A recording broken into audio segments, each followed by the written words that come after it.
ಕಣ್ಮುಚ್ಚಿ ಪ್ರಿಯರೇ, ಆಗುವಂಥವರು ಮೊಣಕಾಲನ್ನು ಊರ್ಲಿಕ್ಕೆ ಪ್ರಯತ್ನ ಪಡಿ. ಒಂದು ಚಿಕ್ಕದಾಗಿ ಒಂದು ಪ್ರಾರ್ಥನೆ ಮಾಡಿಕೊಂಡು ಶುರು ಮಾಡೋಣ.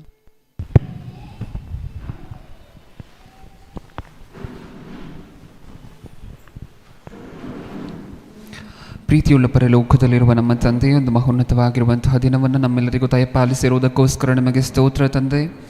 ಈ ವರ್ಷ ಪೂರ್ತಿ ನಮ್ಮನ್ನು ಕಾದುಕೊಂಡು ಇನ್ನೂ ಸಹ ಜೀವಂತವಾಗಿರಿಸಿರುವುದಕ್ಕೋಸ್ಕರ ಇನ್ನೊಂದು ಸಾರಿ ನಮಗೆ ಕೃತಜ್ಞತೆಗಳನ್ನು ಹೇಳ್ತಿದ್ದೀವಿ ಅಪ್ಪ.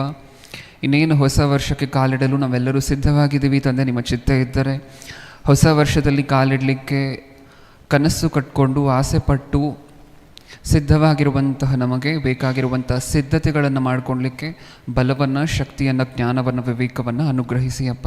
ಹೊಸ ವರ್ಷದಲ್ಲಾದರೂ ನಿಮಗಿಷ್ಟ ಇರುವಂತಹ ಮಕ್ಕಳಾಗಿ ಜೀವನ ನಡೆಸಲಿಕ್ಕೆ ಕೃಪೆ ಕೊಡಿ. ಹಾಗೆ ಸೇವೆಯ ಕಾರ್ಯಕ್ರಮದ ನಿಮಿತ್ತ ಹೋಗಿರುವಂತಹ ನಿನ್ನ ಮಗ ರಾಮೋಣ್ಣನವರು ಹಾಗೆ ಅವರ ಧರ್ಮಪತ್ನಿ ಇವರಿಬ್ಬರ ಪ್ರಯಾಣದಲ್ಲೂ ಇವರು ಹೋಗಿ ಅಲ್ಲಿ ನಡೆಸ್ತಿರುವಂತಹ ಕಾರ್ಯಕ್ರಮಗಳ ಮೂಲಕ ಸಾಕಷ್ಟು ಜನ ನಿಮ್ಮನ್ನು ನಂಬಿ ರಕ್ಷಣೆ ಮಾರ್ಗದಲ್ಲಿ ಬರಲಿಕ್ಕೆ ಕೃಪೆಯನ್ನು ಅನುಗ್ರಹಿಸಿ. ನನ್ನ ಪ್ರಾರ್ಥನೆ ಯೇಸು ಕ್ರಿಸ್ತರ ನಾಮದಲ್ಲಿ ಸಮರ್ಪಿಸಿ ಬೇಡಿಕೊಳ್ಳುತ್ತಿದ್ದೇನೆ, ಪರಲೋಕದಲ್ಲಿರುವ ನಮ್ಮ ತಂದೆಯೇ, ಆಮೆನ್.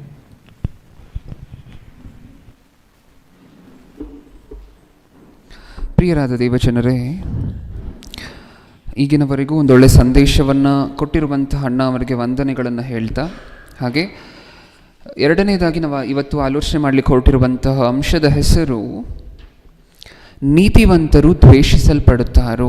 ಅಂಶದ ಹೆಸರನ್ನು ಇನ್ನೊಂದು ಸಾರಿ ಹೇಳ್ತಿದ್ದೆ. ನೀವು ಅಕ್ಕ ಅವರು ಇಲ್ಲೇ ಇದ್ದಾರೆ, ಕ್ಷಮಿಸಿ, ನಾನು ಹೋಗಿದ್ದಾರೆ ಅಂದ್ಕೊಂಡಿದ್ದೆ. ಓಕೆ, ನೀತಿವಂತರು ದ್ವೇಷಿಸಲ್ಪಡುತ್ತಾರೋ ಅಂಶದ ಹೆಸರನ್ನು ಇನ್ನೊಂದು ಸಾರಿ ಹೇಳ್ತಿದ್ದೀನಿ. ನೀತಿವಂತರು ದ್ವೇಷಿಸಲ್ಪಡುತ್ತಾರೋ. ಓಕೆ, ಇಷ್ಟಕ್ಕೂ ಈ ಅಂಶವನ್ನು ಏನಕ್ಕೋಸ್ಕರ ಆಲೋಚನೆ ಮಾಡ್ತಿದ್ದೀವಿ ಪ್ರಿಯರೇ? ಈ ಟೈಟಲನ್ನು ಕೇಳಿದ ತಕ್ಷಣ ನಮಗೆ ಅನ್ನಿಸ್ಬಹುದು, ನೀತಿವಂತರು ದ್ವೇಷಿಸಲ್ಪಡುತ್ತಾರೋ.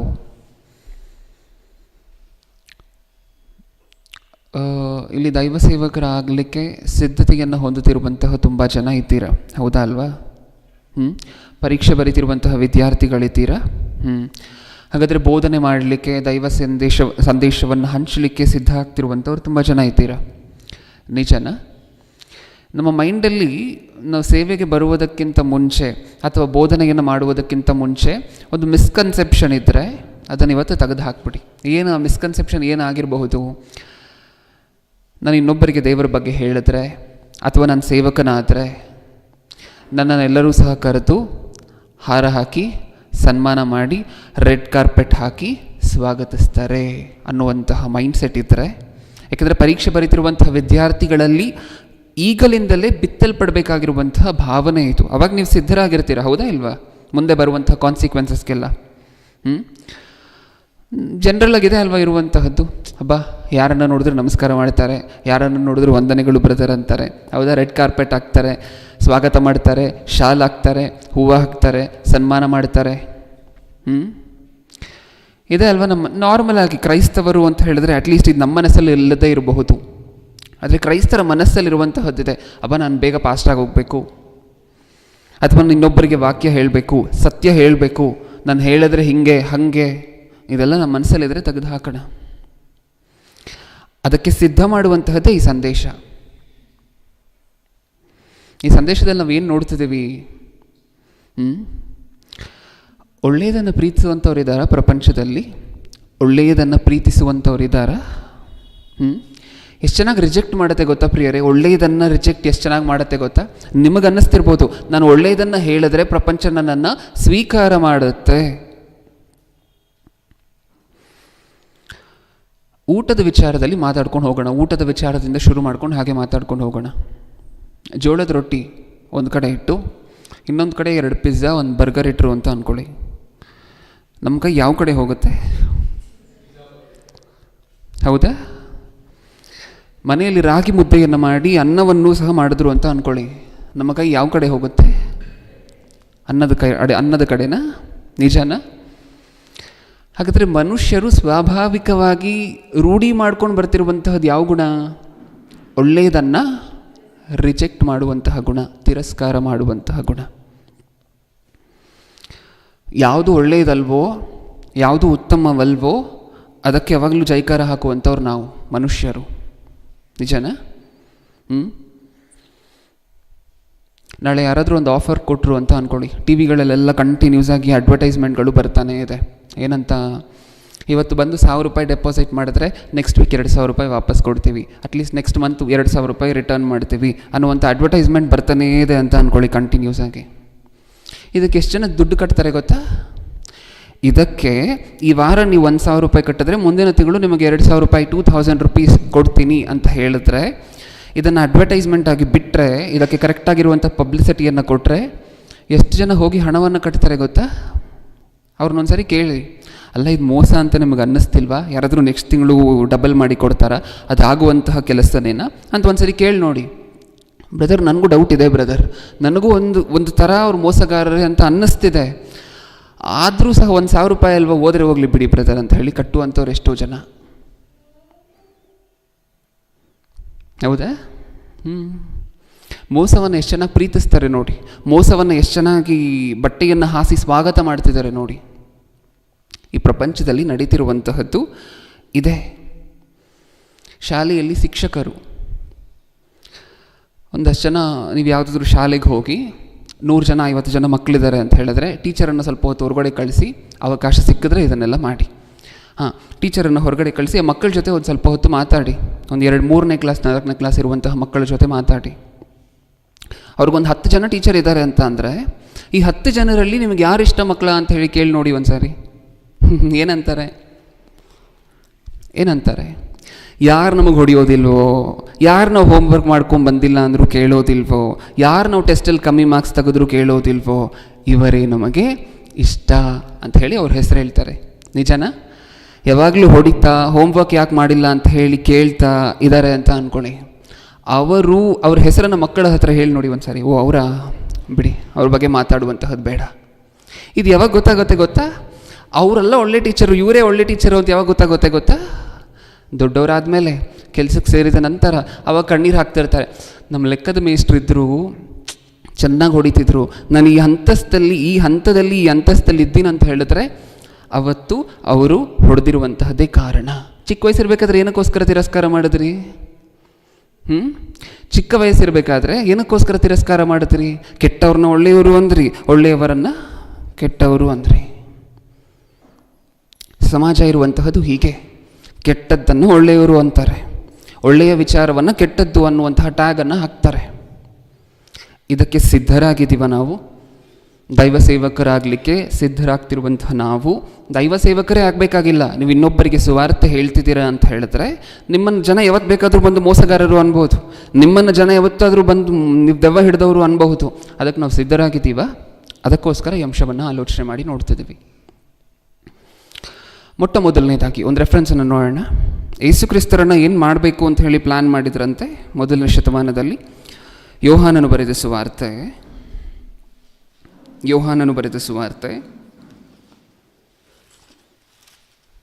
8ನೇ ಅಧ್ಯಾಯ, ಯೋಹಾನನು ಬರೆದ ಸುವಾರ್ತೆ 8ನೇ ಅಧ್ಯಾಯ 40ನೇ ವಚನ.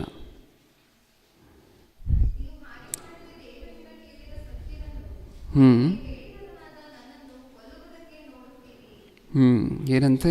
ನೀವು ಹಾಗೆ ಮಾಡದೆ ದೇವರಿಂದ ಕೇಳಿದ ಸತ್ಯವನ್ನು ನಿಮಗೆ ಹೇಳಿದವನಾದ ನನ್ನನ್ನು ಕೊಲ್ಲುವುದಕ್ಕೆ ನೋಡುತ್ತೀರಿ.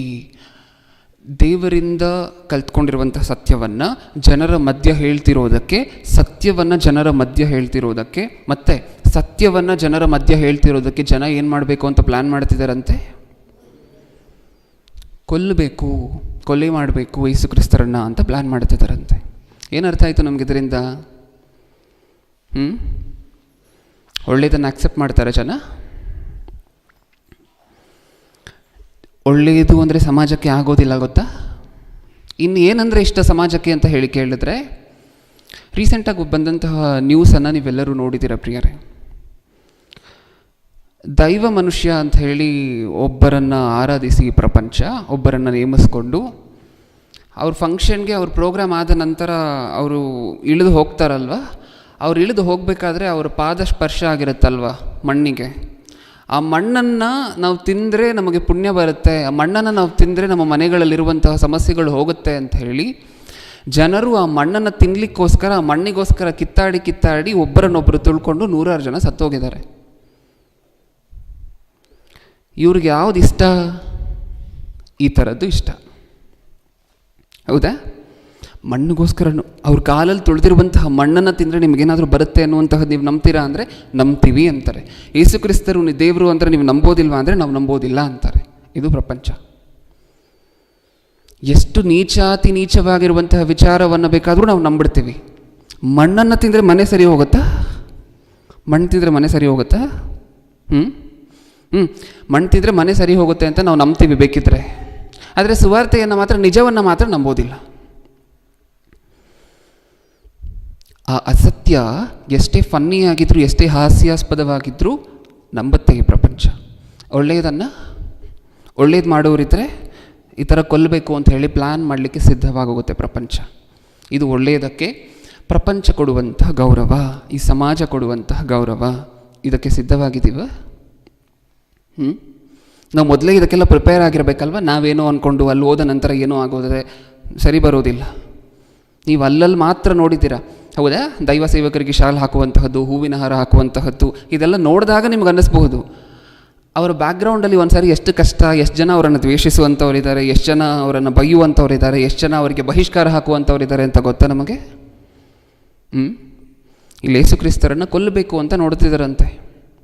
ಯಾರು ಯೇಸು ಕ್ರಿಸ್ತರು ಏನು ಮಾಡಿದ್ರು ಹೋಗಲಿ? ಯೇಸು ಕ್ರಿಸ್ತರಿ ಸಮಾಜಕ್ಕೆ ಅನ್ಯಾಯ ಏನು ಮಾಡಿದ್ರು? ಏನು ಅನ್ಯಾಯ ಮಾಡಿದ್ರು ಪ್ರಿಯರೇ? ಶಿಷ್ಯಂದಿರು ಕಾಲು ತೊಳೆದಿತ್ತಪ್ಪ? ರೋಗ ಬಂದಿರುವಂಥವ್ರಿಗೆಲ್ಲ ಸ್ವಸ್ಥತೆ ಮಾಡಿತ್ತಪ್ಪ? ಕಣ್ಣಿಲ್ಲದೆ ಹುಟ್ಟಿದಾಗಿಂದ ಅಷ್ಟೊಂದು ವರ್ಷ ಬಾಧೆ ಪಟ್ಟಿರುವಂಥ ವ್ಯಕ್ತಿ ಕಣ್ಣು ಕೊಟ್ಟಿತ್ತಪ್ಪ? ಆಹಾರ ಇಲ್ಲದೆ ಇರುವಂಥವ್ರಿಗೆ ಆಹಾರವನ್ನು, ಅಲ್ಲಿ ಸುವಾರ್ತೆ ಕೇಳ್ತಿರುವಂಥ ಆ ಸಂದರ್ಭದಲ್ಲಿ ಹಸ್ಕೊಂಡಿದ್ದಂತಹ ಅಷ್ಟೂ ಜನಕ್ಕೆ ಊಟ ಹಾಕಿತ್ತಪ್ಪ? ಏನು ತಪ್ಪು ಮಾಡಿದ್ರು ಯೇಸು ಕ್ರಿಸ್ತರು? ನೀವು ದೇವರುಗಳೇ ಅಂತ ಹೇಳಿತ್ತಪ್ಪ? ಯೇಸು ಕ್ರಿಸ್ತರು ಏನಂದರು? ಯೋಹಾನನು ಬರೆದ ಸುವಾರ್ತೆ 10:34 ಏನಿದೆ ಅಲ್ಲಿ? ನೀವೆಲ್ಲರೂ ಸಹ ದೇವರುಗಳೇ ಅಂತ ಹೇಳ್ತಾರೆ. ಅದು ತಪ್ಪ ಹೋಗಲಿ? ಸಮಾಜ ಹಾಗಾದರೆ ಯಾರನ್ನು ಪ್ರೀತಿಸಿ ಯಾರನ್ನು ದ್ವೇಷ ಮಾಡುತ್ತೆ? ನೀವೂ ಸಹ ದೇವರುಗಳೇ ಅಂತ ಹೇಳಿದಂಥ ಯೇಸು ಕ್ರಿಸ್ತರನ್ನು ಕೊಲ್ಲಬೇಕು ಅಂತ ಹೇಳಿ ನೋಡ್ತಿದ್ಯಂತೆ. ಅದೇ ಇವಾಗ ಯಾರಾದರೂ ಬಂದು ನಾನೇ ದೇವರು, ನೀವು ನನ್ನ ಪಾದಕ್ಕೆ ಬಿದ್ದರೆ ದೇವರ ಪಾದಕ್ಕೆ ಬಿದ್ದಂಗೆ ಅಂತ ಹೇಳ್ಬಿಡ್ಲಿ, ಎಷ್ಟು ಜನ ಲೈನ ಕ್ಯೂವಲ್ಲಿ ನಿಂತ್ಕೊಳ್ತಾರೆ ನೋಡ್ರಿ ಒಂದ್ಸಾರಿ. ಹೌದಾ? ನೀವು ದೇವರುಗಳೇ ಅಂತ ಹೇಳಿದಂಥ ಯೇಸು ಕ್ರಿಸ್ತರನ್ನ ಪ್ರೀತಿ ಮಾಡಲಿಲ್ಲ ಸಮಾಜ. ಯೇಸು ಕ್ರಿಸ್ತರನ್ನು ಕೊಲ್ಲಬೇಕು ಅಂತ ನೋಡ್ತು, ಯೇಸು ಕ್ರಿಸ್ತರನ್ನು ದ್ವೇಷ ಮಾಡಬೇಕು ಅಂತ ಹೇಳಿ ನೋಡ್ತು. ನಾನೇ ದೇವರು, ನನ್ನ ಪಾದಕ್ಕೆ ಬಿದ್ದರೆ ದೇವರ ಪಾದಕ್ಕೆ ಬಿದ್ದಂಗೆ ಅಂತ ಯಾರಾದರೂ ಒಬ್ಬರು ಸ್ವಾಮೀಜಿ ಬಂದು ಕೂತ್ಕೊಳ್ಳಿ, ಕ್ಯೂ ಎಷ್ಟು ಉದ್ದ ಇರುತ್ತೆ ಅಂತ ಹೇಳಿ ಒಂದ್ಸರಿ ನೋಡಿ. ಏನು ಅರ್ಥ ಆಗ್ತದೆ ನಿಮ್ಗೆ ಇದರಿಂದ? ಏನು ಅರ್ಥ ಆಗ್ತದೆ? ನೀವು ದೇವರುಗಳೇ, ನಮಗೆ ಬೇಡ. ನಾನೇ ದೇವರು ಅಂತ ಯಾರಾದರೂ ಒಬ್ರು ಕೂತ್ಕೊಂಡ್ರೆ ನೀವೇ ದೇವರು ನಮ್ಮ ಪಾಲಿಕೆ. ಅವರ ಕಾಲನ್ನು ತೊಳೆದ್ಬಿಟ್ಟು ಆ ನೀರನ್ನು ಇವ್ರು ಕುಡಿಲಿಕ್ಕೆ ಬೇಕಾದರೂ ರೆಡಿ. ಹೌದಾ? ಸತ್ಯವನ್ನು ಪ್ರಪಂಚ ದ್ವೇಷ ಮಾಡ್ತಿದೆ, ನೀತಿವಂತರನ್ನು ದ್ವೇಷ ಮಾಡ್ತಿದೆ, ಸತ್ಯವಂತರನ್ನು ದ್ವೇಷ ಮಾಡ್ತಿದೆ. ಇದನ್ನೆಲ್ಲ ನೋಡಿ ವಾಪಸ್ ಹೋಗ್ಬಿಡ್ಬೇಕು ಅಂತ ಅನ್ಸುತ್ತೆ. ಇದನ್ನೆಲ್ಲ ನೋಡಿ ರಿಟರ್ನ್ ಹೊರಟೋಗ್ಬೇಕು. ನಮಗಿದೆಲ್ಲ ಬೇಡ, ನಮ್ಗೆ ಯಾಕೆ ಸತ್ಯ ಹೇಳಿ ಯಾಕೆ ಕೆಟ್ಟವರಾಗೋಣ, ಸುಳ್ಳನ್ನು ಹೇಳ್ಕೊಂಡು ಒಳ್ಳೆಯವರಾಗಿರುವಂತಹದ್ದು ಮೇಲಲ್ವಾ ಅಂತ ಹೇಳಿ ವಾಪಸ್ ಹೋಗಬೇಕು ಅಂತಿದೆಯಾ? ಇನ್ನೂ ಯಾರ್ಯಾರು ದ್ವೇಷ ಮಾಡ್ತಿದ್ರಂತೆ ಯೇಸು ಕ್ರಿಸ್ತರನ್ನು? ಸ್ವಂತ ಸಹೋದರರು ಸಹ ಯೇಸು ಕ್ರಿಸ್ತರನ್ನು ನಂಬಲಿಲ್ವಂತೆ. ಒಂದು ಸರಿ ನೋಡೋಣ. ಯೋಹಾನನು ಬರೆದ ಸುವಾರ್ತೆ 7ನೇ ಅಧ್ಯಾಯ 5ನೇ ವಚನ. ಯೋಹಾನನು ಬರೆದ ಸುವಾರ್ತೆ 7ನೇ ಅಧ್ಯಾಯ 5ನೇ ವಚನ.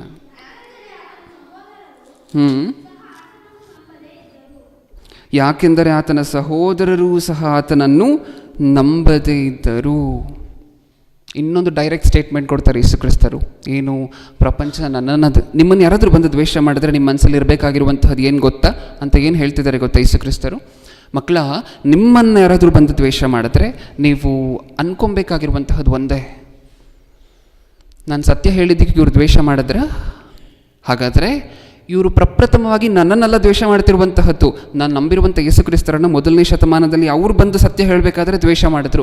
ಈ ಶತಮಾನದಲ್ಲಿ ನನ್ನನ್ನು ದ್ವೇಷ ಮಾಡ್ತಿದ್ದಾರೆ, ಪರವಾಗಿಲ್ಲ ಅಂತ ಅಂದ್ಕೊಂಡು ಮುಂದೆನೇ ಹೋಗ್ಬೇಕಂತ, ಹಿಂದೆ ಕಾಲಿಡಬಾರ್ದಂತೆ. ಆ ಮಾತನ್ನು ನೋಡೋಣ ಒಂದು ಸಾರಿ. ಯೋಹಾನನು ಬರೆದ ಸುವಾರ್ತೆ 15ನೇ ಅಧ್ಯಾಯ ಯೋಹಾನನು ಬರೆದ ಸುವಾರ್ತೆ 15ನೇ ಅಧ್ಯಾಯ 18ನೇ ವಚನ.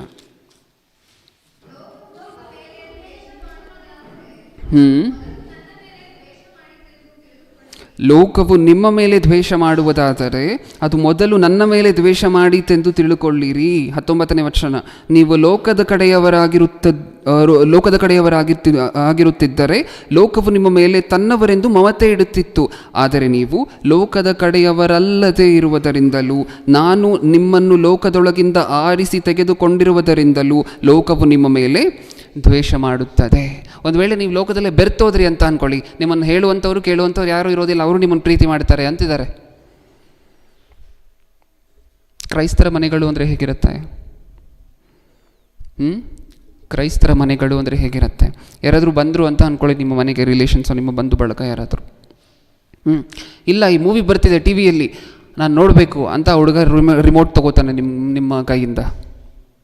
ನೀವು ಇಲ್ಲ, ಇದು ನೋಡುವಂತಹ ತಪ್ಪು ಅಂತ ಹೇಳಿ ನೀವು ರಿಮೋಟನ್ನು ಕಿತ್ಕೊಂಡು ಯಾವುದೋ ಸುವಾರ್ತೆ ಬರುವಂತಹ ಚಾನಲನ್ನು ಇಡ್ತೀರ. ಹೌದಾ? ಅಲ್ಲಿಗೆ ಶುರು ಆಯಿತು. ಏನು ಶುರು ಆಯಿತು ಅಲ್ಲಿ?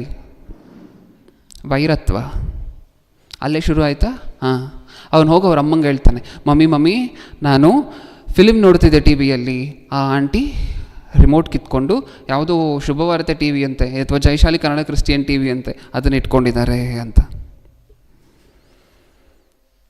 ನೀವು ಒಳ್ಳೇದು ಹೇಳಿದ್ರೆ ಕೆಟ್ಟದ್ದು ಹೇಳಿದ್ರ? ಮಕ್ಕಳು ಈ ವಯಸ್ಸಲ್ಲಿ ಇದನ್ನೆಲ್ಲ ನೋಡಬಾರ್ದು, ಹಾಳಾಗಿ ಹೋಗ್ತೀರಾ ಅಂತ ಹೇಳಿ ನೀವು ರಿಮೋಟನ್ನು ಕಿತ್ಕೊಂಡಿರ್ತೀರ. ನೀವು ಒಳ್ಳೇದು ಹೇಳಿದ್ರೆ ಕೆಟ್ಟದ್ದು ಹೇಳಿದ್ರ? ಒಳ್ಳೆಯದು.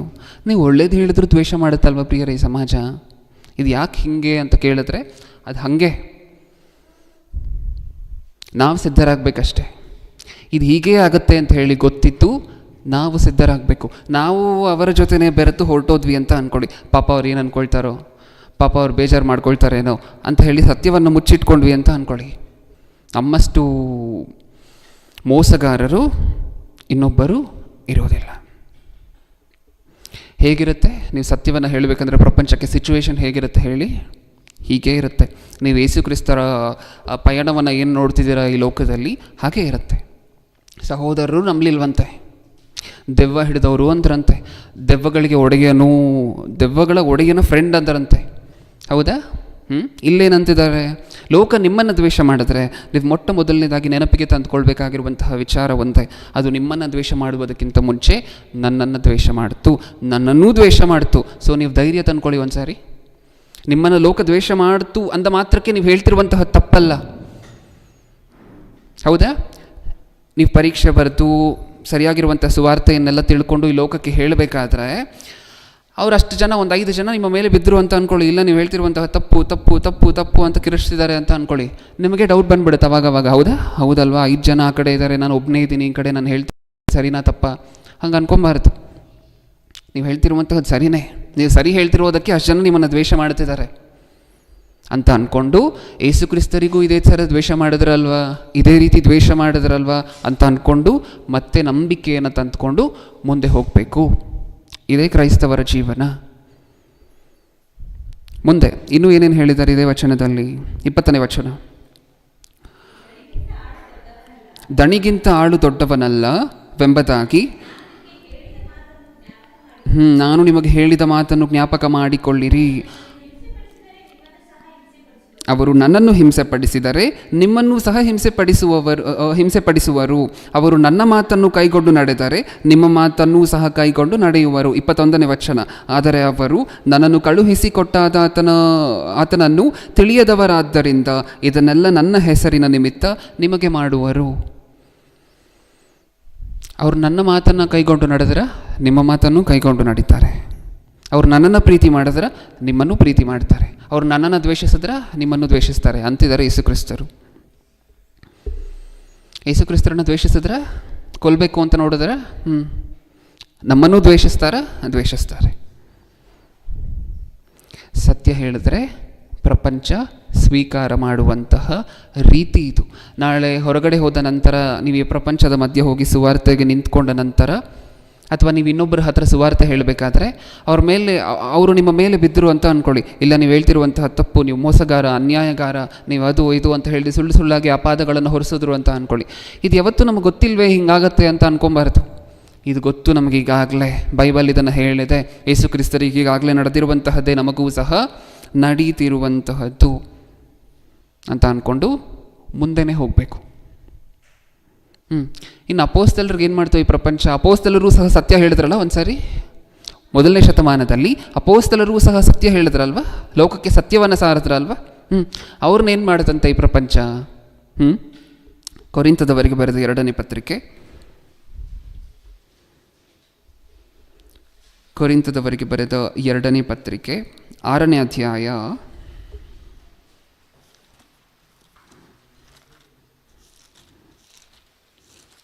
8ನೇ ವಚನ.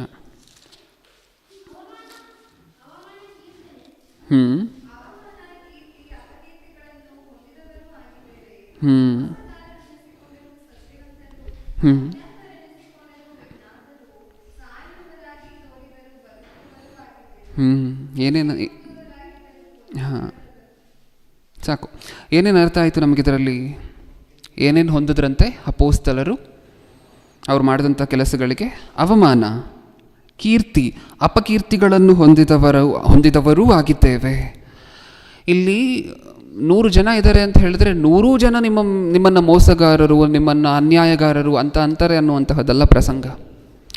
100 ಜನ ಕೇಳುವಂಥವ್ರಿದ್ದಾರೆ ಅಂತ ಹೇಳಿದ್ರೆ, ಕೇಳುವಂಥವರಲ್ಲಿ ಸುಮಾರು ಜನ ಬಂದು ನಿಮ್ಮ ಹತ್ರ ಹೇಳ್ತಾರೆ, ಬ್ರದರ್ ನೀವು ಹೇಳ್ತಿರುವಂತಹದ್ದೇ ಸತ್ಯ ಬ್ರದರ್, ಇದೇ ಕರೆಕ್ಟ್ ಬ್ರದರ್ ಅಂತ ಹೇಳಿ ಅಂಗೀಕಾರ ಮಾಡಿಕೊಡುವಂಥವ್ರು ಖಂಡಿತವಾಗ್ಲೂ ಇರ್ತಾರೆ.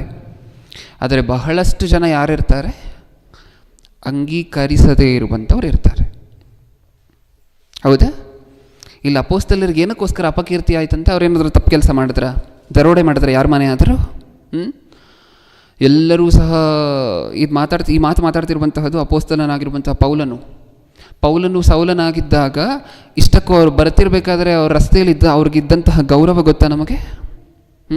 ಎಲ್ಲರೂ ಸಹ ಅಡ್ಡ ಬೀಳ್ತಿದ್ರು. ಒಂದು ದೊಡ್ಡ ಅಧಿಕಾರಿಯ ಪೋಸ್ಟ್ ಇತ್ತು ಅವ್ರಿಗೆ.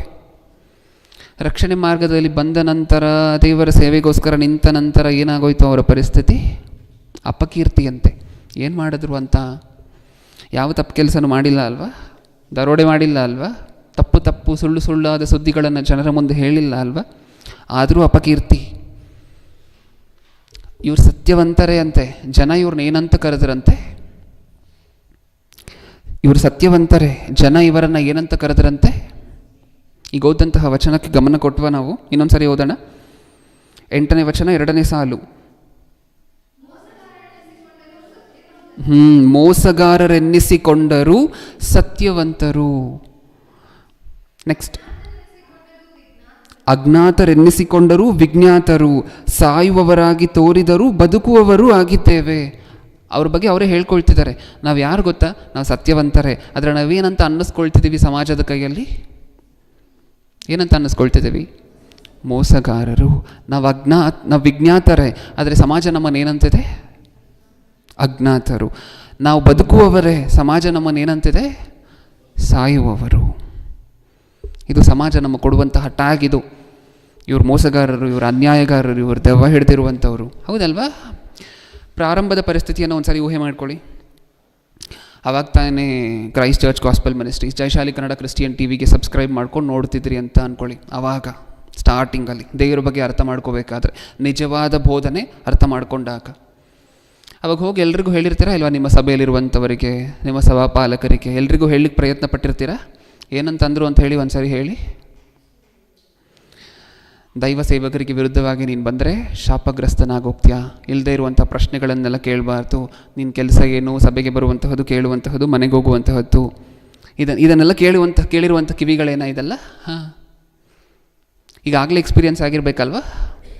ಸಭೆಯವರೇ ದೂರ ಮಾಡಿದ್ದು, ಸಭೆಯವರೇ ಆಚೆ ಇಟ್ಟಿದ್ದು, ಸಭೆಯವರು ಇವ್ರ ಜೊತೆ ಮಾತಾಡಬೇಡಿ, ಇವ್ರ ಜೊತೆ ಯಾರೂ ಮಾತಾಡಬೇಡಿ, ಇವ್ರ ಜೊತೆ ಸೇರಿದವರೆಲ್ಲ ಅಪವಾದಿಗೆ ಸಂಬಂಧಪಟ್ಟಂಥವರು, ಇವರಲ್ಲಿ ಪರಿಶುದ್ಧಾತ್ಮ ಇಲ್ಲ ಅಂತ ಅಂದಂತಹದ್ದು, ಇದನ್ನೆಲ್ಲ ಕೇಳಿದ್ದೀವ?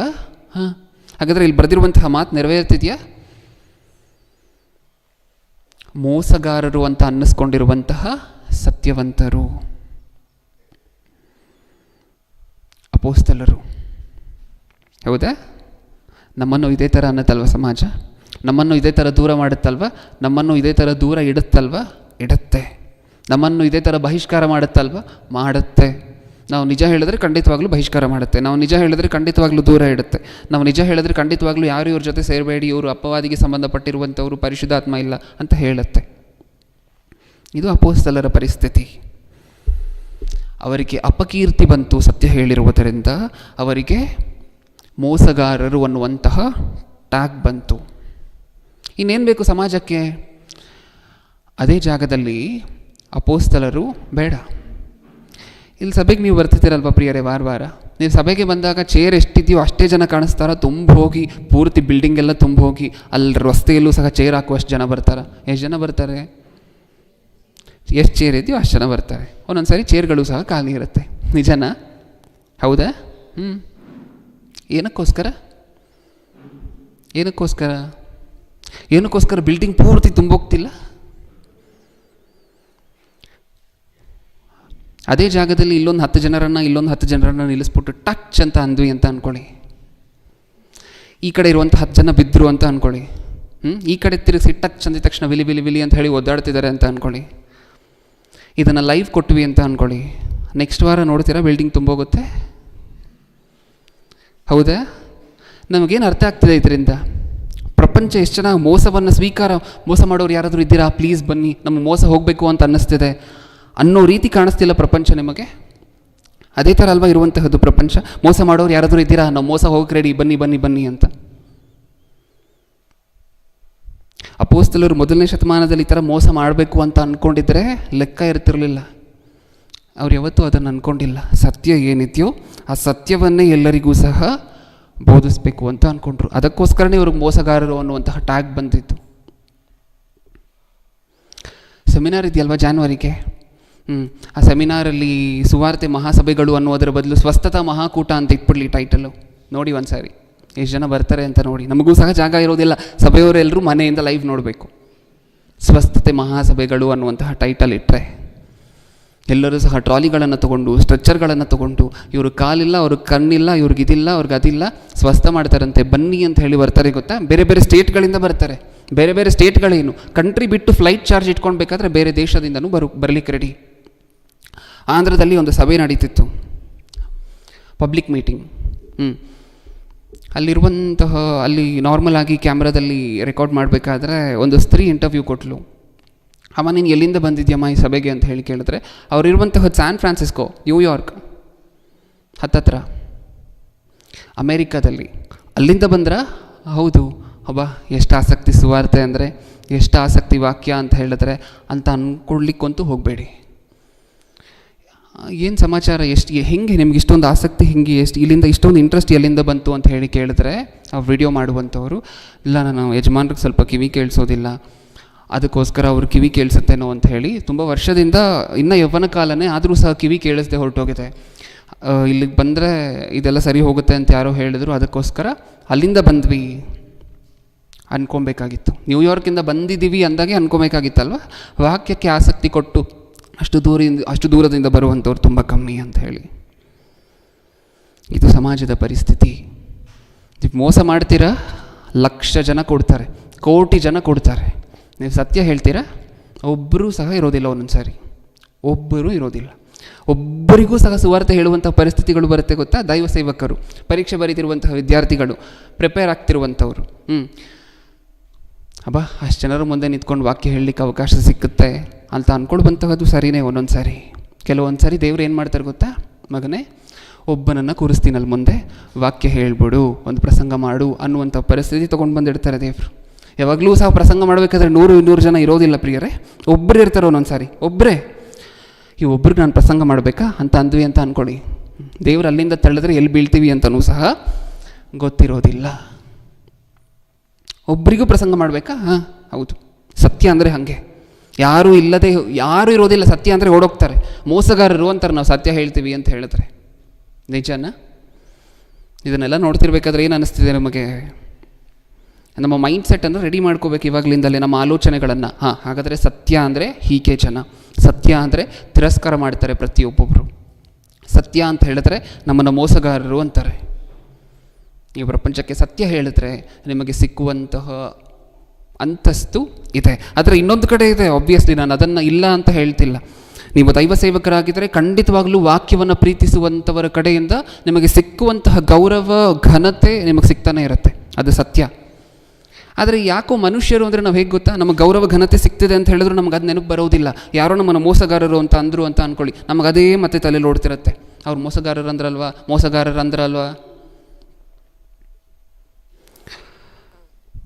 ಯೆಶಾಯನ ಗ್ರಂಥ 5ನೇ ಅಧ್ಯಾಯ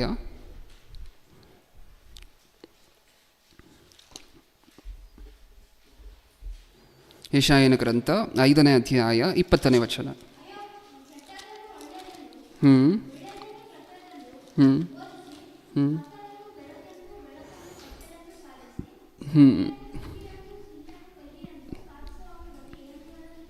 ಈ ಥರದವ್ರು ಬೇಕಂತೆ ಸಮಾಜಕ್ಕೆ. ಎಂಥವ್ರು ಬೇಕು ಸಮಾಜಕ್ಕೆ? ಈ ಥರದವ್ರು ಬೇಕು, ಜಾದು ಮಾಡುವಂಥವ್ರು. 20ನೇ ವಚನ. ಅಯ್ಯೋ, ಕೆಟ್ಟದ್ದನ್ನು ಒಳ್ಳೆಯದನ್ನು ಕೆಟ್ಟದ್ದೆಂದು ಬೋಧಿಸಿ, ಕತ್ತಲನ್ನು ಬೆಳಕೆಂದು ಬೆಳಕನ್ನು ಕತ್ತಲೆಂದು ಸಾಧಿಸಿ, ಕಹಿಯೂ ಸಿಹಿ ಸಿಹಿಯೂ ಕಹಿ ಎಂದು ಸ್ಥಾಪಿಸುವವರ ಗತಿಯನ್ನು ಏನೆಂದು ಹೇಳಲಿ. ಈ ಥರದವ್ರು ಬೇಕಂತೆ ಸಮಾಜಕ್ಕೆ. ಕೆಟ್ಟದ್ದನ್ನು ಒಳ್ಳೆಯದು ಅಂತ ಹೇಳಿ ತೋರಿಸುವಂಥವ್ರು ಬೇಕು, ಒಳ್ಳೆಯದನ್ನು ಕೆಟ್ಟದ್ದು ಅಂತ ಹೇಳಿ ತೋರಿಸುವಂಥವ್ರು ಬೇಕು, ಕಹಿಯನ್ನು ಸಿಹಿ ಅಂತ ಹೇಳುವಂಥವ್ರು ಬೇಕು, ಸಿಹಿಯನ್ನು ಕಹಿ ಅಂತ ಹೇಳುವಂಥವ್ರು ಬೇಕು. ಈ ಥರದವರಿದ್ದರೆ ಸಮಾಜ ಪ್ರೀತಿಯಿಂದ ಧಾರೆ ಎರೆಯುತ್ತೆ. ಹೌದಾ? ನೀವು ನಿಜವಾಗ್ಲೂ ಸುವಾರ್ತೆ ಹೇಳ್ತೀನಿ, ನಿಜವಾಗಿರುವಂತಹ ದೇವರಂದರೆ ಯಾರು ಅಂತ ಹೇಳಿ ನಿಮಗೆ ತೋರಿಸ್ತೀನಿ ಅಂತ ಹೇಳಿ ಒಂದು ಸರಿ ಎಷ್ಟು ಜನ ಬರ್ತಾರೆ ಅಂತ ನೋಡಿ. ಅಲ್ಲಿ ರಸ್ತೆಯಲ್ಲಿ ನಿಂತ್ಕೊಂಡು ತುಂಬ ಜನ ನೋಡಿರ್ತೀರ ನೀವು ವಾಟ್ಸಪ್ ಫಾರ್ವರ್ಡ್ಸ್ಗಳಲ್ಲಿ. ಹೌದಾ? ಸಾಕಷ್ಟು ಜನ ಮೈಕ್ ಹಿಡ್ಕೊಂಡು ರಸ್ತೆಗಿಳಿದು ಸುವಾರ್ತೆಯನ್ನು ಸಾರ್ತಿರ್ತಾರೆ ಒಂದು ಮೂಲೆಯಲ್ಲಿ ನಿಂತ್ಕೊಂಡು. ಯೇಸು ಕ್ರಿಸ್ತರೇ ನಿಜವಾಗ್ಲೂ ರಕ್ಷಕರು, ನಂಬಿ ದೀಕ್ಷಾ ಸ್ನಾನ ತಗೊಳ್ಳಿ ಅಂತ ಹೇಳಿ ತುಂಬ ಜನ ರಸ್ತೆಯಲ್ಲಿ ನಿಂತ್ಕೊಂಡು ಸಾರ್ತಿರ್ತಾರೆ. ನೋಡಿದ್ದೀರಾ ಅವ್ರ ಪರಿಸ್ಥಿತಿಯನ್ನು ಒಂದು ಸಾರಿ? ಎಷ್ಟು ಜನ ನಿಂತು ಕಿವಿ ಕೊಡುವಂತಹದ್ದು ನೀವು ಕೇಳಿದ್ದೀರಾ? ಎಷ್ಟು ಜನ ಬಂದು ಕಿವಿ ಕೊಡುವಂತಹದ್ದು ನೀವು ಕೇಳಿದ್ದೀರಾ? ಫುಲ್ ಕ್ರೌಡ್ ಇರುತ್ತಾ ಅವ್ರು ಹೇಳ್ತಿರ್ಬೇಕಾದ್ರೆ? ಹೇಗಿರುತ್ತೆ? ಎಲ್ಲರೂ ಅವ್ರ ಪಾಡ್ಗೆ ಅವ್ರು ಹೋಗ್ತಿರ್ತಾರೆ, ಒಬ್ಬರೂ ಇರೋದಿಲ್ಲ ಅಲ್ಲಿ, ಅವ್ರ ಜೊತೆಲಿ ಬಂದಿರುವಂಥವ್ರು ಮಾತ್ರ ಪಕ್ಕದಲ್ಲಿ ನಿಂತಿರ್ತಾರೆ. ಹೌದಾ? ಸತ್ಯ ನಮಗೆ ಬೇಡ ಅಂತಾರೆ ಜನ. ಅದೇ ಜಾಗದಲ್ಲಿ ನನ್ನ ಬಾಯಿಂದ ಲಿಂಗವನ್ನು ತೆಗಿತೀನಿ ಅಂತ ಯಾರಾದರೂ ಕೂತ್ಕೊಂಡ್ರು ಅಂತ ಅಂದ್ಕೊಳ್ಳಿ, ಅಥವಾ ಮ್ಯಾಜಿಕ್ ಮಾಡ್ತೀನಿ ಅಂತ ಯಾರಾದರೂ ಕೂತ್ಕೊಂಡ್ರು ಅಂತ ಅಂದ್ಕೊಳ್ಳಿ. ಹೌದಾ? ಈ ನಿಂಬೆಹಣ್ಣು ಕಟ್ ಮಾಡಿದ ತಕ್ಷಣ ನೋಡಿ ಕೆಂಪಗಾಗಿದೆ ಅಂತ ಯಾರಾದರೂ ತೋರಿಸುವಂಥವ್ರು ಕೂತ್ಕೊಂಡ್ರು ಅಂತ ಅಂದ್ಕೊಳ್ಳಿ. ಅಲ್ಲಿ ನಾನು ಒಳಗಡೆ ಹೋಗಬೇಕು ಅಂತ ಅಂದ್ಕೊಂಡ್ರು ಬಿಡಲ್ಲ ನಿಮ್ಮನ್ನು ಜನ. ಅಷ್ಟೊಂದು ಜನ ಸೇರಿರ್ತಾರೆ. ನಿಜನಾ? ಅಷ್ಟೊಂದು ಕ್ರೌಡ್ ಇರುತ್ತೆ, 100-200 ಜನ ಇರ್ತಾರೆ. ಏನ್ರಿ ಏನಾಯ್ತಂತೆ ರೀ ಅಂತ ಒಬ್ಬರು, ಹಿಂಗಂತೆ ರೀ ನಿಂಬೆಹಣ್ಣು ಕೊಯ್ದಿದ ತಕ್ಷಣ ಅದರಲ್ಲಿ ರಕ್ತ ಬರುತ್ತಂತೆ ಅಂತ ಇನ್ನೊಬ್ಬರು. ನಿಜವಾಗ್ಲೂ ಸುವಾರ್ತೆ ಹೇಳ್ಬೇಕಾದ್ರೆ ಇವ್ರು ಯಾರಾದರೂ ಕಾಣಿಸ್ಕೊಂಡೇ ಇಲ್ವಲ್ಲ? ಯಾಕೆ? ಒಳ್ಳೆಯದಕ್ಕೆ ಸಿಕ್ಕುವಂತಹ ಗೌರವ ಅದು. ಸತ್ಯ ಮೇವ ಜಯತೆ. ಇದು ಎಲ್ಲಿ ನೆರವೇರ್ತಿದೆ ಈ ಪ್ರಪಂಚದಲ್ಲಿ? ಸತ್ಯಕ್ಕೆ ಜಯ ಆಗಲಿ ಅನ್ನುವಂತಹದ್ದು ಎಲ್ಲಿ ನೆರವೇರ್ತಿದೆ ಈ ಪ್ರಪಂಚದಲ್ಲಿ ಹೇಳಿ? ಅದು ನೆರವೇರ್ತಿರುವಂತಹದ್ದು ಒಂದೇ ಕಡೆ, ಪರಲೋಕದಲ್ಲಿ. ಅದಕ್ಕೆ ಯೇಸು ಕ್ರಿಸ್ತರು ಪ್ರಾರ್ಥನೆಯನ್ನು ಹೇಳ್ಕೊಡ್ಬೇಕಾದ್ರೆ ಮೊದಲನೇ ಶತಮಾನದಲ್ಲಿ ಏನಂತ ಹೇಳ್ಕೊಡ್ತಾರೆ? ನಿನ್ನ ಚಿತ್ತೆ ಪರಲೋಕದಲ್ಲಿ ನೆರವೇರುವಂತಹ ಪ್ರಕಾರ ಎಲ್ಲೂ ನೆರವೇರಬೇಕು ಅಂತ ಹೇಳಿ ನೀವು ಪ್ರಾರ್ಥನೆ ಮಾಡಬೇಕು, ಭೂಮಿ ಮೇಲೂ ನೆರವೇರಬೇಕು. ಯಾಕೆ ಹಿಂಗೆ ಜನ? ಯಾಕೆ ಹಿಂಗೆ? ಮೋಸಕ್ಕೆ ಜೈ ಅನ್ನುವಂತಹದ್ದು, ಅನ್ಯಾಯಕ್ಕೆ ಜೈ ಅನ್ನುವಂತಹದ್ದು ಏನಕ್ಕೋಸ್ಕರ? ನಿಜವಾಗ್ಲೂ ಸೆಮಿನಾರ್ ಇಟ್ಟು ಸತ್ಯ ಸುವಾರ್ತೆ ಹೇಳ್ತೀವಿ, ಒಳ್ಳೊಳ್ಳೆ ಅಂಶಗಳನ್ನು ಹೇಳ್ತೀವಿ, ನಿಮ್ಮ ಜೀವನದಲ್ಲಿ ಹೇಗಿರಬೇಕು ಅಂತ ಹೇಳ್ಕೊಡ್ತೀವಿ, ಹೇಗಿರಬಾರ್ದು ಅಂತ ಹೇಳ್ಕೊಡ್ತೀವಿ, ಯಾವ್ದು ಮಾಡಬೇಕು ಅಂತ ಹೇಳ್ಕೊಡ್ತೀವಿ. ಅಂದರೆ ಬೈಬಲ್ ಯಾವ್ದು ಮಾಡಬಾರ್ದು ಅಂತ ಸತ್ಯವೇದ ಹೇಳ್ಕೊಟ್ಟಿದೆ. ಇದನ್ನೆಲ್ಲ ಹೇಳ್ತೀವಿ. ದೊಡ್ಡ ದೊಡ್ಡ ದೈವ ಸಂದೇಶಕರು ಬರ್ತಾರೆ, ಬನ್ನಿ ಅಂದರೆ ಬರ್ತಾರೆ ಮೀಟಿಂಗ್ಗೆ. ನಮಗೆಲ್ಲ ಎಂಥವ್ರು ಬೇಕು? ಇನ್ನೊಬ್ಬ ಸ್ವಾಮೀಜಿ ನಿಮ್ಮೆಲ್ಲರಿಗೂ ಗೊತ್ತು. ಇವ್ರು ಯಾರು ಅಂದರೆ, ನಾನು ಸೂರ್ಯನನ್ನೇ 40 ನಿಮಿಷ ನಿಲ್ಲಿಸ್ಬಿಡ್ತೀನಿ ಬೇಕಿದ್ರೆ ಅನ್ನುವಂಥವ್ರು. ಯಾರು ಅಂತ ನಿಮಗೆ ಗೊತ್ತಾ? ನಿತ್ಯವೂ ಸಹ ಆನಂದದಿಂದಲೇ ಇರುವಂತಹದ್ದು ಅಂತ ಹೇಳಿ ಹೆಸರಿಟ್ಕೊಂಡಿರುವಂತಹ ವ್ಯಕ್ತಿ. ಏನನ್ನು ನಿಲ್ಲಿಸ್ತಾರಂತೆ? ಸೂರ್ಯನನ್ನು. ಈ ಥರ ವಿಚಾರಗಳನ್ನು ಹೇಳುವಂಥವ್ರಂದರೆ ನಮಗೆ ತುಂಬ ಪ್ರೀತಿ. ಈ ಥರ ವಿಚಾರಗಳನ್ನು ಹೇಳುವಂಥವ್ರು ಅಂದರೆ ಕೋಟಿ ಜನ ಇರ್ತಾರೆ. ಒಂದು ಮೀಟಿಂಗ್ ನಡೆದ್ರೆ ಕೋಟಿ ಜನ ಬೇಕಾದರೂ ಸೇರ್ತಾರೆ. ಎಷ್ಟು ಜನ? ಕೋಟಿ ಜನನ ಸೂರ್ಯನನ್ನು 40 ನಿಮಿಷ ನಿಲ್ಲಿಸ್ತೀನಿ ಅಂತ ಹೇಳಿದ್ರೆ ಕೋಟಿ ಜನ ಸೇರ್ತಾರೆ. ಸೇರ್ತಾರೆ. ಅದು ಆಗುವಂತಹದ್ದೇನ ಅಂತ ಹೇಳಿ ಕೇಳಿ, ಸುಮ್ಮನೆ ಇರಿ ಬ್ರದರ್, ಅದು ಆಗೋದಿಲ್ಲ ಅವರೇ ಅಂತಾರೆ, ಇದು ಆಗೋದಿಲ್ಲ ಅಂತ ಅವರೇ ಅಂತಾರೆ. ಆದರೂ ಸಹ ಮೋಸ ಹೋದರೆ ಹಸುವಿನ ಕೈಯಲ್ಲಿ ಸಂಸ್ಕೃತ ಮಾತಾಡಿಸ್ತಾರಂತೆ ಈ ಮಹಾನುಭಾವರು. ಹಸುವಿನ ಕೈಯಲ್ಲಿ ಸಂಸ್ಕೃತ ಮಾತಾಡಿಸ್ತಾರಂತೆ, ತಮಿಳ್ ಮಾತಾಡಿಸ್ತಾರಂತೆ. ಕೋತಿಗೆ ವೋಕಲ್ ಕಾರ್ಡ್ಸನ್ನು ಬರೆಸುವಂತಹ ಶಕ್ತಿ ಇದೆಯಂತೆ ಈ ವ್ಯಕ್ತಿಗೆ. ಈ ಥರ ಹೇಳಿಕೆಗಳನ್ನ ಕೊಟ್ಟರು ಅಂತ ಅಂದ್ಕೊಳ್ಳಿ, ಲಕ್ಷ ಜನ ಇರ್ತಾರೆ ಗೊತ್ತಾ ಒಂದೊಂದು ಪ್ರೋಗ್ರಾಮ್ಗೆ, ಕೋಟಿ ಜನ ಇರ್ತಾರೆ ಗೊತ್ತಾ. ಅವ್ರನ್ನ ಫಾಲೋ ಮಾಡುವಂಥವರ ಸಂಖ್ಯೆಗೆ ಇನ್ನು ಹದ್ದು ಬಸ್ತಿಲ್ಲ. ನೀವು ಓಪನ್ ಮಾಡಿ ನೋಡಿ, ನಿತ್ಯಾನಂದ ಅಂತ ಹೇಳಿ ಯೂಟ್ಯೂಬ್ಗಳಲ್ಲಿ ನೋಡಿ, ಒಂದೊಂದು ವೀಡಿಯೋಗೂ ಸಹ ಕೋಟಿ ಲಕ್ಷ ವ್ಯೂಸ್ ಇರುತ್ತೆ. ಓ ಮನುಷ್ಯ, ನೀನು ಯಾರು, ನೀನು ಏನಕ್ಕೋಸ್ಕರ ಹುಟ್ಟಿದೆ ಅನ್ನುವಂಥ ಒಂದು ಪ್ರಸಂಗವನ್ನು ಓಪನ್ ಮಾಡಿ ನೋಡಿ ಕ್ರೈಸ್ಟ್ ಚರ್ಚ್ ಗಾಸ್ಪಲ್ ಮಿನಿಸ್ಟ್ರಿ ಚಾನಲಲ್ಲಿ. 800 ಜನ, 900 ಜನ, 1000, 2000. ಹೌದಾ? ಏನಕ್ಕೋಸ್ಕರ ಹಿಂಗೆ ಪ್ರಪಂಚ? ಸತ್ಯವಂತರು ಪ್ರಪಂಚದ ದೃಷ್ಟಿಯಲ್ಲಿ ಯಾವಾಗಲೂ ಸಹ ಮೋಸಗಾರರೇ. ಮೊದಲನೇ ಶತಮಾನದಲ್ಲಿ ಒಳ್ಳೊಳ್ಳೆ ಸ್ಟಿಫೇನನ್ನೆಲ್ಲ ಪ್ರಸಂಗ ಮಾಡ್ತಿದ್ದಾರೆ. ಕಲ್ಲು ಹೊಡೆದು ಕೊಂದುಬಿಟ್ರು. ಏನಕ್ಕೋಸ್ಕರ ಅಂದರೆ ನಿಜ ಹೇಳಿದ್ದಕ್ಕೆ. ಸತ್ಯ ಹೇಳಿದ್ದಕ್ಕೆ ಕಲ್ಲು ಹೊಡೆದು ಕೊಲ್ತೀರಾ? ಹೌದು. ಅದೇ ಮೊದಲನೇ ಶತಮಾನದಲ್ಲಿ ದ್ರೋಹಿಗಳಾಗಿರುವಂತಹ ಮಹಾಯಾಜಕರೆಲ್ಲ ಇದ್ದರು, ಆಲಯಗಳಲ್ಲಿ ಯಹೂದ್ಯರಿಗೆ ಪ್ರಸಂಗ ಮಾಡುವಂಥವ್ರು. ಇವ್ರು ಹೆಂಗೆ ಅಂತ ಹೇಳಿದ್ರೆ, ಯೇಸು ಕ್ರಿಸ್ತರು ಇವ್ರನ್ನ ಚೆನ್ನಾಗಿ ಬೈದಿರುವಂತಹದ್ದು ನಿಮಗೆ ಗೊತ್ತು ಸತ್ಯವೇದದಲ್ಲಿ. ಇವ್ರು ಹೆಂಗೆ ಅಂತ ಹೇಳಿದ್ರೆ, ಹೊರಗಡೆ ಎಲ್ಲ ಶೈನಿಂಗ್, ಒಳಗಡೆ ಎಲ್ಲ ಗಲೀಜು ಅಂಥವ್ರು ಇವರು. ಹೌದಾ? ಹಾಂ, ಇವ್ರಿಗೆಲ್ಲ ಎಷ್ಟು ರೆಸ್ಪೆಕ್ಟ್ ಸಿಕ್ತಿತ್ತು ಅಂತ ಹೇಳಿದ್ರೆ, ಇವರು ನಡ್ಕೊಂಡು ಬರ್ತಿರುವಂತಹ ದಾರಿಯಲ್ಲಿ ಎಲ್ಲರೂ ಸಹ ಬೊಗ್ಗಿ ನಮಸ್ಕಾರ ಮಾಡುವಂಥವರೇ. ವಂದನೆಗಳು ಪ್ರಭು, ಬನ್ನಿ ಅಂತ ಹೇಳಿ. ಎಲ್ಲೆಲ್ಲಿ ಹೋದರೆ ಪ್ರತಿ ಮೀಟಿಂಗಲ್ಲೂ ಇವರಿಗೆ ಮುಖ್ಯ ಸ್ಥಾನ, ಈ ಮಹಾಯಾಜಕರಿಗೆ. ಆದರೆ ಮೋಸಗಾರರಾಗಿರುವಂತಹ ಮಹಾಯಾಜಕರಿಗೆ ಒಳ್ಳೆ ಸ್ಥಾನ ಕೊಟ್ಟರು. ಪ್ರೀತಿಸಿದ್ರಿ, ಗೌರವ ಕೊಟ್ರಿ. ಸ್ಟಿಫೇನನು ಸತ್ಯ ಹೇಳಬೇಕಾದ್ರೆ ಏನಕ್ಕೋಸ್ಕರ ಕಲ್ಲು ಹೊಡೆದು ಕೊಂದ್ರಿ? ನಿಜ ಹೇಳಿದ್ರೆ ಕೊಲ್ತೀರಾ? ಹಾಂ. ಸತ್ಯವೇದ ಇನ್ನೂ ಏನೇನು ಹೇಳ್ತಿದೆ? ಕೊರಿಂಥದವರಿಗೆ ಬರೆದ ಎರಡನೇ ಪತ್ರಿಕೆ 11ನೇ ಅಧ್ಯಾಯ 20ನೇ ವಚನ, 11-20.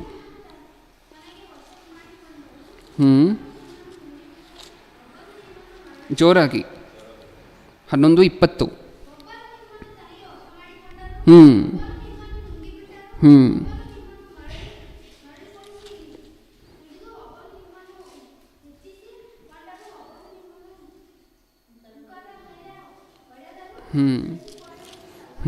ಏನರ್ಥ ಆಯಿತು ನಮಗಿದ್ರಿಂದ?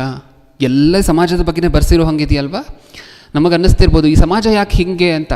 ಮೊದಲನೇ ಶತಮಾನ ಪ್ರಾರಂಭದಲ್ಲಿ ಸತ್ಯವೇದದಲ್ಲಿ ನೀಟಾಗಿ ಹೇಳ್ಬಿಟ್ಟಿದ್ದಾರೆ ದೇವರು. ಸಮಾಜ ಹೆಂಗೆ, ಜನ ಹೆಂಗೆ, ಪ್ರಪಂಚ ಹೇಗೆ ಅಂತ ಹೇಳಿ ಸ್ಪಷ್ಟವಾಗಿ ಹೇಳಿದ್ದಾರೆ. ಏನಂತೆ? ಇನ್ನೊಂದು ಸಾರಿ ಓದೋಣ ಅದೇ ಮಾತನ್ನು. ಒಬ್ಬನು ನಿಮ್ಮನ್ನು ತನಗೆ ವಶ ಮಾಡಿಕೊಂಡರು.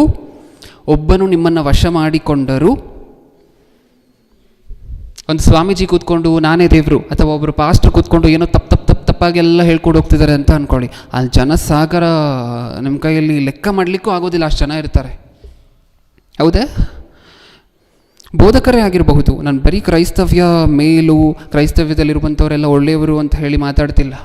ಕ್ರೈಸ್ತವ್ಯದಲ್ಲಿ ಬಹಳಷ್ಟು ಜನ ಇದ್ದಾರೆ ತಪ್ಪಾಗಿ ಸುಳ್ಳನ್ನು ಹೇಳುವಂಥವ್ರು, ಟಚ್ ಅಂತ ಬೀಳಿಸುವಂಥವ್ರು, ಖರ್ಚೀಫನ್ನು ಎಷ್ಟು ಒದ್ದಾಡುವಂತೆ ಮಾಡುವಂಥವ್ರು, ಅವ್ರ ಕಡೆಯವ್ರನ್ನೇ ನಿಲ್ಲಿಸಿ ಈ ಡ್ರಾಮಾಗಳನ್ನೆಲ್ಲ ಮಾಡಿಸುವಂಥವ್ರು ತುಂಬ ಜನ ಇದ್ದಾರೆ. ಅದಕ್ಕೆ ಸತ್ಯವೇದ ಹೇಳ್ತಿದ್ದಾರೆ, ನಿಮ್ಮನ್ನು ಒಬ್ಬರು ವಶ ಮಾಡಿಕೊಂಡರು, ಈ ಥರ ವಶ ಮಾಡಿಕೊಂಡರು, ಸುಳ್ಳನ್ನು ತಪ್ಪನ್ನು ಹೇಳಿ ವಶ ಮಾಡಿಕೊಂಡ್ರು. ನೆಕ್ಸ್ಟ್, ಒಬ್ಬನು ನಿಮ್ಮನ್ನು ನುಂಗಿಬಿಟ್ಟರು, ಅದನ್ನು ಮಾಡಿಸ್ಬೇಕು, ಇದನ್ನು ಮಾಡಿಸ್ಬೇಕು. ನಿಮಗೆ ಕಂಟಕ ಇದೆಯಮ್ಮ, ನಿಮಗೆ ಕಂಟಕ ಇದೆ, ನೀವು ಕಂಟಕ ಹೋಗಬೇಕು ಅಂದರೆ ಏನು ಮಾಡಬೇಕು? ನಿಮ್ಮ ಜೀವನದಲ್ಲಿ ಒಂದು ದೋಷ ಇದೆ, ಆ ದೋಷ ಪರಿಹಾರ ಆಗಬೇಕಂದ್ರೆ ಏನು ಮಾಡಬೇಕು? ಇಷ್ಟು ಕಾಣಿಕೆ ಕೊಡಬೇಕು, ಅಥವಾ ಈ ಹೋಮವನ್ನು, ಈ ಪೂಜೆಯನ್ನು ನೀವು ಮಾಡಬೇಕು. ಅದಕ್ಕೆ ಫ್ರೀಯಾಗಿ ಮಾಡ್ತೀರಾ? ಫ್ರೀಯಾಗಿ ಖಂಡಿತವಾಗ್ಲೂ ನಾನು ಮಾಡಲ್ಲ. ಒಂದು 20,000 ರೂಪಾಯಿ ನನಗೆ ಕೊಡಿ. 20,000 ರೂಪಾಯಿ ಇಲ್ವಾ? ಸಾಲ ಮಾಡಿ ಆದರೂ ನನಗೆ ಕೊಡಿ, ನಿಮ್ಮ ಸಮಸ್ಯೆಗಳು ತೀರಿ ಹೋಗುತ್ತೆ. ಅದಕ್ಕೆ ಸತ್ಯವೇದ ಹೇಳ್ತಿದೆ, ಒಬ್ಬನು ನಿಮ್ಮನ್ನು ಮೋಸ ಮಾಡಿದ್ರು, ಇನ್ನೊಬ್ಬರು ನಿಮ್ಮನ್ನು ನುಂಗ್ಬಿಟ್ರೂ ಸಹ. ನೆಕ್ಸ್ಟ್, ಒಬ್ಬನು ನಿಮ್ಮನ್ನು ಮರಳುಗೊಳಿಸಿ ಹಿಡಿದರೂ, ಒಬ್ಬನು ತನ್ನನ್ನು ಹೆಚ್ಚಿಸಿಕೊಂಡರೂ, ಒಬ್ಬನು ನಿಮ್ಮ ಮುಖದ ಮೇಲೆ ಹೊಡೆದರೂ ಸಹಿಸಿಕೊಳ್ಳುತ್ತೀರಲ್ಲ? ಈ ಥರ ಎಲ್ಲ ಮಾಡಿದ್ರೂ ಸಹ ಇದನ್ನೆಲ್ಲ ಅಕ್ಸೆಪ್ಟ್ ಮಾಡ್ತೀರಾ ಅಲ್ವಾ? ಇದನ್ನೆಲ್ಲ ಸ್ವೀಕಾರ ಮಾಡ್ತೀರಾ ಅಲ್ವಾ? ಒಬ್ಬನು ನಿಮ್ಮ ಮುಖದ ಮೇಲೆ ಹೊಡೆದ್ರು, ಒಬ್ಬನು ನಿಮಗೆ ಮೋಸ ಮಾಡಿದ್ರೆ, ಇನ್ನೊಬ್ಬನು ನಿಮ್ಮನ್ನು ನುಂಗಿದ್ರು, ಅವ್ರಿಗೆಲ್ಲ ಜಯ ಅಂತೀರಾ. ಹೌದಾ? ಅವ್ರು ಹೇಳಿರುವಂತಹದ್ದೆಲ್ಲ ಮಾಡ್ತೀರಾ. ಸತ್ಯ ಹೇಳಬೇಕಾದ್ರೆ ಯಾಕೆ ಮಾಡೋದಿಲ್ಲ ಅನ್ನುವಂತಹದ್ದು ಈ ವಚನದ ಸಾರಾಂಶ. ನಿಜ ಹೇಳಬೇಕಾದ್ರೆ ಅದು ಯಾಕೆ ಅಂಗೀಕಾರ ಆಗೋದಿಲ್ಲ ಅನ್ನುವಂತಹದ್ದು ಈ ವಚನದ ಸಾರಾಂಶ. ಮುಖದ ಮೇಲೆ ಹೊಡೆದ್ರೂ ನಾವು ಸಹಿಸ್ಕೊಂಡಿರ್ತೀವ? ಹೌದು. ಇನ್ನೊಬ್ಬರಿದ್ದರು, ಅವರು ಸಹ ಏನೇನೋ ಅಸಭ್ಯಕರವಾಗಿರುವಂಥ ಚಟುವಟಿಕೆಗಳು ಮಾಡ್ತಿದ್ರು ಅಂತ ಹೇಳಿ ಪೊಲೀಸವರು ಅರೆಸ್ಟ್ ಮಾಡಿ ಹೋದರು. ಇವ್ರು ಯಾರು ಅಂತ ಹೇಳಿದ್ರೆ ಜನ ಹೋಗಿ ಕ್ಯೂ ನಿಂತ್ಕೋಬೇಕಂತೆ ಇವ್ರ ಮುಂದೆ. ಇವ್ರು ಕೂತಿರುವಂತಹ ಜಾಗದಲ್ಲಿ ಕೂತಿರ್ತಾರೆ. ಅವರ ಪಾದರಕ್ಷೆಗಳಿರುತ್ತಲ್ವ, ಅದನ್ನು ತೆಗೆಯುವಂತಹದ್ದು ಭಕ್ತಾದಿಗಳು ಬಂದಾಗ ಅವರ ತಲೆ ಮೇಲೆ ಹಿಂಗೊಂದ್ಸರಿ ಹೊಡೆಯುವಂತಹದ್ದು, ಮತ್ತು ಚಪ್ಪಲಿಯನ್ನು ಕೆಳಗಡೆ ಇರಿಸುವಂತಹದ್ದು. ನೆಕ್ಸ್ಟ್ ಭಕ್ತ ಬರುವಂತಹದ್ದು ಚಪ್ಪಲಿಲಿ ಹೊಡೆಸ್ಕೊಳ್ಳುವಂತಹದ್ದು, ಹೋಗುವಂತಹದ್ದು, ಚಪ್ಪಲಿಲಿ ಹೊಡೆಸ್ಕೊಳ್ಳುವಂತಹದ್ದು, ಹೋಗುವಂತಹದ್ದು. ಈ ರೀತಿಯ ಸ್ವಾಮೀಜಿ ಕೈಯಲ್ಲಿ ಚಪ್ಪಲಿಲಿ ಏಟು ತಿಂದರೆ ಏನಂತೆ? ಆಶೀರ್ವಾದ. ಅದಕ್ಕೆ ಸತ್ಯವೇದ ಹೇಳಿರುವಂತಹದ್ದು. ಮುಖದ ಮೇಲೆ ಹೊಡೆಸ್ಕೊಂಡಿರ್ತೀರ ಅಲ್ವಾ? ನಾಚಿಕೆ ಆಗೋದಿಲ್ವ ಸ್ವಲ್ಪನೂ? ಅದಕ್ಕೆಲ್ಲ ಜೈ ಅಂತೀರ ಅಲ್ವಾ? ಸತ್ಯಕ್ಕೇನಕ್ಕೋಸ್ಕರ ನೀವು ಅಂಗೀಕಾರ ಮಾಡೋದಿಲ್ಲ, ಸತ್ಯವನ್ನೇನಕ್ಕೋಸ್ಕರ ಸ್ವೀಕಾರ ಮಾಡೋದಿಲ್ಲ ಅಂತ ಕೇಳ್ತಿರುವಂತಹದ್ದೇ ಈ ಪ್ರಶ್ನೆ.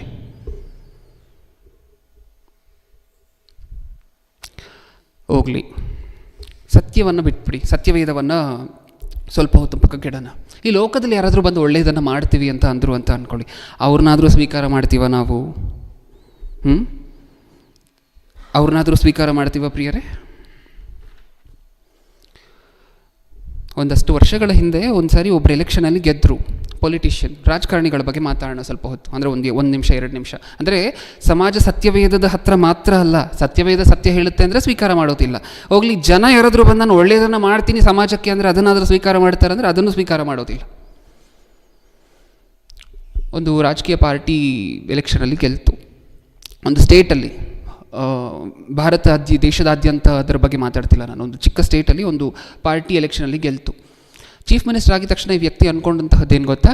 ನಾನು ಮದ್ಯಪಾನವನ್ನು ಸಂಪೂರ್ಣವಾಗಿ ನನ್ನ ಸ್ಟೇಟಿಂದ ಸ್ಟಾಪ್ ಮಾಡ್ತೀನಿ. ಏನು ಸ್ಟಾಪ್ ಮಾಡ್ತೀನಿ? ಮದ್ಯಪಾನ, ಡ್ರಿಂಕ್ಸ್ ಅನ್ನುವಂತಹದ್ದು ನನ್ನ ಇಡೀ ಸ್ಟೇಟಲ್ಲಿ ಎಲ್ಲೂ ಸಹ ಮಾರಾಟವಾಗಬಾರದು. ಆಗ ಕುಡಿಯುವಂಥವರ ಸಂಖ್ಯೆ ಏನಾಗುತ್ತೆ? ಪ್ರತಿ ಸರಿ ನೀವು ಪಕ್ಕದ ಸ್ಟೇಟ್ಗೆ ಹೋಗ್ಬಿಟ್ಟು ತೊಗೊಂಡು ಬರಲಿಕ್ಕಾಗತ್ತಾ? ಇಲ್ಲ ಅಲ್ವಾ? ಹಾಗಾದರೆ ಕುಡಿಯುವಂಥವ್ರ ಸಂಖ್ಯೆ ಏನಾಗುತ್ತೆ? ಕಡಿಮೆ ಆಗುತ್ತೆ. ಎಷ್ಟೋ ಕುಟುಂಬಗಳೇನಾಗುತ್ತೆ? ಸರಿ ಹೋಗುತ್ತೆ. ಈ ವ್ಯಕ್ತಿ ಈ ಕಾನೂನನ್ನು ತಂದರು, ಇಡೀ ಸ್ಟೇಟಿಂದ ಮದ್ಯಪಾನವನ್ನು ತೊಲಗಿಸಿದ್ರು. ನೆಕ್ಸ್ಟ್ ಎಲೆಕ್ಷನಲ್ಲಿ ಏನು ಮಾಡಿದ್ರು ಗೊತ್ತಾ? ಏನು ಮಾಡಿಸಿದ್ರು? ಸೋಲಿಸ್ಬಿಟ್ರು. ಇನ್ನು ಎಂಥವ್ರು ಬೇಕು? ಇವ್ರ ಮನೆಗಳು ಸರಿ ಹೋಯ್ತಾ? ಆ ವ್ಯಕ್ತಿಯ ಮನೆ ಸರಿ ಹೋಯ್ತಾ? ಕುಡಿಯುವಂತಹ ಸ್ಟಾಪ್ ಮಾಡಿದ ತಕ್ಷಣ, ಅಂದರೆ ಕುಡಿಯುವಂತಹ ಮಾರಾಟ ಸ್ಟಾಪ್ ಮಾಡಿದ ತಕ್ಷಣ ಯಾರ ಮನೆ ಸರಿ ಹೋಯಿತು? ಇವ್ರ ಮನೆಗಳೇ ಅಲ್ವಾ ಸರಿ ಹೋಗಿತ್ತು. ಇವ್ರ ಮನೆಗಳು ಸರಿ ಹೋದ್ರೂ ಸಹ ಬೇಡ, ನಮ್ಮ ಮನೆಗಳು ಸರಿ ಹೋಗುವಂತಹದ್ದು ಬೇಡ, ನಮ್ಗೆ ಅದೇ ಹಳೆ ಜೀವನ ಬೇಕು, ಕುಡಿತದ ಜೀವನ ಬೇಕು, ಮನೆಯಲ್ಲಿ ಸಮಾಧಾನ ಇಲ್ಲದೇ ಇರುವಂತಹದ್ದು, ಜಗಳಗಳು, ಕಿತ್ತಾಟಗಳು, ಕೆಟ್ಟ ಮಾತುಗಳು, ಇದೇ ಥರ ಜೀವನ ಬೇಕು ಅಂತ ಹೇಳಿ ಇದಕ್ಕೆ ಓಟ್ ಹಾಕಿದ್ರೆ? ಹೌದು. ನಿಮ್ಮ ಉದ್ಯೋಗಗಳಿಗೋಸ್ಕರ ಓಟ್ ಹಾಕಿ, ನಿಮಗೆ ಉದ್ಯೋಗ ಯಾರು ಕೊಡಿಸ್ತಾರೋ ಅವ್ರಿಗೆ ಓಟ್ ಹಾಕಿ, ಈ ದೇಶವನ್ನು ಯಾರು ಅಭಿವೃದ್ಧಿ ಮಾಡ್ತಾರೋ ಅವ್ರಿಗೆ ಓಟ್ ಹಾಕಿ, ರಸ್ತೆಗಳನ್ನು ಯಾರು ಚೆನ್ನಾಗಿ ಹಾಕ್ತಾರೋ ಅವ್ರಿಗೆ ಓಟ್ ಹಾಕಿ ಅಂತ ಹೇಳಿದ್ರೆ ಇಲ್ಲ ನಮ್ಗೆ ಅವೆಲ್ಲ ಬೇಡ, ನಮಗೊಂದು 2 ಸ್ಟ್ಯಾಚ್ಯೂ ಕಟ್ಟಿಸ್ಬಿಟ್ಟು ಇದು ಮಾಡಿಬಿಟ್ರೆ ಓಟ್ ಹಾಕ್ಬಿಡ್ತೇವೆ. ನೋಡಿದ್ರೆ ಜನರ ಸೆಲೆಕ್ಷನ್ ಹೇಗಿದೆ ನೋಡಿದ್ರೆ, ಪ್ರಪಂಚ ಆಯ್ಕೆ ಮಾಡ್ಕೊಳ್ಳುವಂಥ ಆಯ್ಕೆ ಹೇಗಿದೆ ನೋಡಿದ್ರೆ. ಸತ್ಯವೇದದ ಹತ್ರ ಮಾತ್ರ ಅಲ್ಲ ಇದು. ಸತ್ಯವೇದ ಸತ್ಯ ಹೇಳಿದ್ರೆ ಬೇಡ ಅಂತು ಸಮಾಜ, ಸತ್ಯವೇದದಲ್ಲಿರುವಂತಹದನ್ನು ನೀವು ಬೋಧನೆ ಮಾಡಿದ್ರೆ ಮೋಸಗಾರರು ಅನ್ನುವಂತಹ ಟ್ಯಾಗ್ ಕೊಡ್ತು. ಇದನ್ನು ಹೊರತುಪಡಿಸಿ ಜನರು ಹಾಗೆ ಬಂದು ಇಲ್ಲ ನಾನು ಜನರಿಗೇನೋ ಒಳ್ಳೇದು ಮಾಡಬೇಕು ಅಂದರೆ ಅವ್ರು ಕೇಳುವಂಥವ್ರು ಹೇಳುವಂಥವ್ರು ಇರೋದಿಲ್ಲ, ಪಕ್ಕಕ್ಕೆ ತಳ್ಳಿಬಿಡ್ತಾರೆ. ಇವಾಗ ಏನು ಅನ್ನಿಸ್ತಿದೆ? ಈ ಲೋಕದಲ್ಲಿ ನಮಗೆ ಘನತೆ ಗೌರವ ಬೇಕಾ? ಈ ಲೋಕದಲ್ಲಿ ನಮಗೆ ಘನತೆ ಗೌರವ ಬೇಕಾ? ಒಂದು ವೇಳೆ ಘನತೆ ಗೌರವ ಬೇಕು ಅಂದರೆ ಎಂಥ ಲೋಕದಲ್ಲಿ ಘನತೆಗೋಸ್ಕರ ಗೌರವ ಬೇಕು ಅಂತ ಹೇಳಿ ಆಶಿಸ್ತಿದ್ದೀವಿ ನಾವು ಹೇಳಿ? ಅದಕ್ಕೆ ಯೇಸುಕ್ರಿಸ್ತರು ಇಲ್ಲಿದ್ದಾಗ, ಈ ಲೋಕದಲ್ಲಿದ್ದಾಗ ಹೇಗಿದ್ರು? ಈ ಲೋಕದಲ್ಲಿರುವಂತಹ ಗೌರವ, ಘನತೆ, ಅಧಿಕಾರವನ್ನೆಲ್ಲ ನೀವೇ ಇಟ್ಕೊಳ್ಳಿ, ನನಗೇನು ಬೇಡ.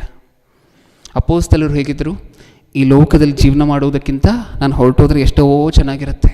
ನನ್ನ ದೇಹದಿಂದ ನನ್ನನ್ನು ಬಿಡಿಸುವಂಥವ್ರು ಯಾರು? ಅಂದರೆ ಆತ್ಮವಾಗಿರುವಂತಹ ನನ್ನನ್ನು ಈ ದೇಹದಿಂದ ಬಿಡಿಸುವಂಥವ್ರು ಯಾರು? ಯಾವಾಗ ಹೊರಟೋಗ್ತೀನೋ ಈ ದೇಹವನ್ನು ಬಿಟ್ಟು, ಸಾಕಾಗೋಗಿದೆ ಈ ಪ್ರಪಂಚ, ಕೆಟ್ಟು ಹೋದ ಪ್ರಪಂಚ. ಯೋಬನ ಗ್ರಂಥ 15ನೇ ಅಧ್ಯಾಯ 5ನೇ ವಚನ ತೆಗೆದಿಟ್ಕೊಳ್ಳಿ, ಓದಬೇಡಿ. ಯೋಬನ ಗ್ರಂಥ 15ನೇ ಅಧ್ಯಾಯ 5ನೇ ವಚನ. ಓಕೆ, ಇಷ್ಟಕ್ಕೂ ಯೋಬನ್ ಯಾರು? ಭಕ್ತನೇನಾ? ಎಂಥ ದೊಡ್ಡ ಭಕ್ತನು ಅಂತ ಹೇಳಿ ಒಂದ್ಸಾರಿ. ಎಂಥ ದೊಡ್ಡ ಭಕ್ತನು? ದೇವರೇ ಯೋಬನ ಬಗ್ಗೆ ಸರ್ಟಿಫಿಕೇಟ್ ಕೊಡ್ತಾರೆ. ಯೋಬನು ತಾನೇ ನೀತಿವಂತ ಅಂತ ಹೇಳಿ ತಾನು ಅಂದ್ಕೊಂಡಿಲ್ಲ. ಯಾರು ಸರ್ಟಿಫೈ ಮಾಡಿದ್ರು ಅದನ್ನು? ಯಾರು ಎಕ್ಸೆಪ್ಟ್ ಮಾಡಿದ್ರು ಅದನ್ನು? ಯೋಬನು ಯಥಾರ್ಥವಂತನು, ನೀತಿವಂತನು ಅನ್ನುವಂತಹದನ್ನು ಯಾರು ಅಕ್ಸೆಪ್ಟ್ ಮಾಡಿದ್ರು? ದೇವರು ಅಕ್ಸೆಪ್ಟ್ ಮಾಡಿದ್ರು. ಹೌದಾ? ಯೋಬನ ಎಂಥ ದೊಡ್ಡ ಭಕ್ತ ಅಂದರೆ ಯೋಬನ ಬಗ್ಗೆ ಪರಲೋಕದಲ್ಲಿ ನಡೀತಿದೆ ಡಿಸ್ಕಷನ್. ನಿಜನಾ? ಪರಲೋಕದಲ್ಲಿ ದೇವರು ಯೋಬನ ಟಾಪಿಕನ್ನು ತೊಗೊಂಡು ಮಾತಾಡ್ತಾರಲ್ವ. ಯೋಬನು ಭೂಮಿಯ ಮೇಲೆ ಎಂಥ ದೊಡ್ಡ ಭಕ್ತನು ಅಂದರೆ ಯೋಬನ ಬಗ್ಗೆ ಪರಲೋಕದಲ್ಲಿ ಡಿಸ್ಕಷನ್ ನಡೀತಿದೆ. ಹಾಂ, ದೇವರು ಯೋಬನನ್ನು ಮೆಚ್ಕೊಂಡ್ರೆ, ದೇವರು ಅಷ್ಟೊಂದು ಚೆನ್ನಾಗಿ ಯೋಬನನ್ನು ಮೆಚ್ಕೊಂಡಿರ್ಬೇಕಾದ್ರೆ ಇಲ್ಲಿ ಯೋಬನ ಪಕ್ಕದಲ್ಲಿ ಒಂದಷ್ಟು ಜನ ಸ್ನೇಹಿತರಿದ್ದರು, ಮನುಷ್ಯರು. ಇವರೇನಂತ ಮಾತಾಡ್ತಿದ್ದಾರೆ ಗೊತ್ತಾ ಯೋಬನ ಬಗ್ಗೆ? ಒಂದು ಸಾರಿ ನೋಡಿ, ಯೋಬನ ಗ್ರಂಥ 15 ಆಯಿತು. ಇವಾಗ ನೀವು ತೆಗೆದಿಟ್ಕೊಂಡಿರುವಂತಹದ್ದನ್ನು ಓದಿ.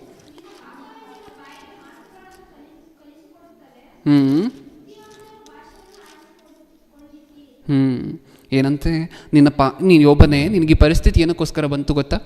ಎಲ್ಲ ಕಡೆ ಗಾಯ ಆಗೋಗಿ ಇಲ್ಲದೇ ಇರುವಂಥ ಕಷ್ಟಗಳೆಲ್ಲ ಏನಕ್ಕೋಸ್ಕರ ಬಂತು ಗೊತ್ತಾ ನಿನಗೆ? ಏನಕ್ಕೋಸ್ಕರ ಬಂತು?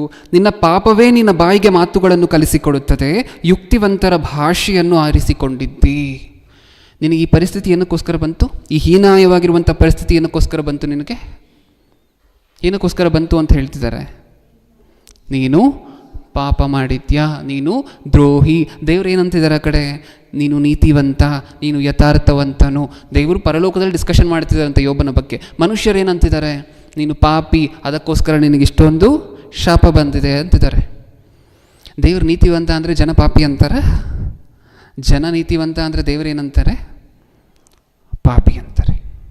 ಅಷ್ಟೇ ಅಲ್ವಾ? ದೇವರ ಆಲೋಚನೆಗಳು, ಮನುಷ್ಯರ ಆಲೋಚನೆಗಳು ಇದೇ ರೀತಿ ಯಾವಾಗಲೂ ತದ್ವಿರುದ್ಧವಾಗಿರುತ್ತೆ.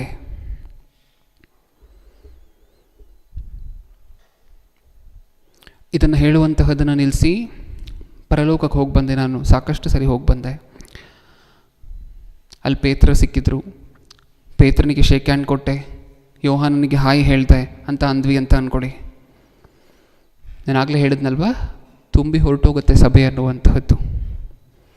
ಯೂಟ್ಯೂಬ್ ಚಾನಲ್ ಸಬ್ಸ್ಕ್ರೈಬ್ ಮಾಡಿಕೊಂಡಾಗ ನಿಮಗೆ ಟೈಮ್ ಹಿಡಿಸುತ್ತೆ. ಎಷ್ಟು ಮಿಲಿಯನ್ ಸಬ್ಸ್ಕ್ರೈಬರ್ಸ್ ಇದ್ದಾರೆ, ಎಷ್ಟು ಬಿಲಿಯನ್ ಸಬ್ಸ್ಕ್ರೈಬರ್ಸ್ ಇದ್ದಾರೆ ಅಂತ ಹೇಳಿ ಲೆಕ್ಕ ಹಾಕಲಿಕ್ಕೆ ಟೈಮ್ ಹಿಡಿಸುತ್ತೆ. ಆ ಥರ ಇರುತ್ತೆ.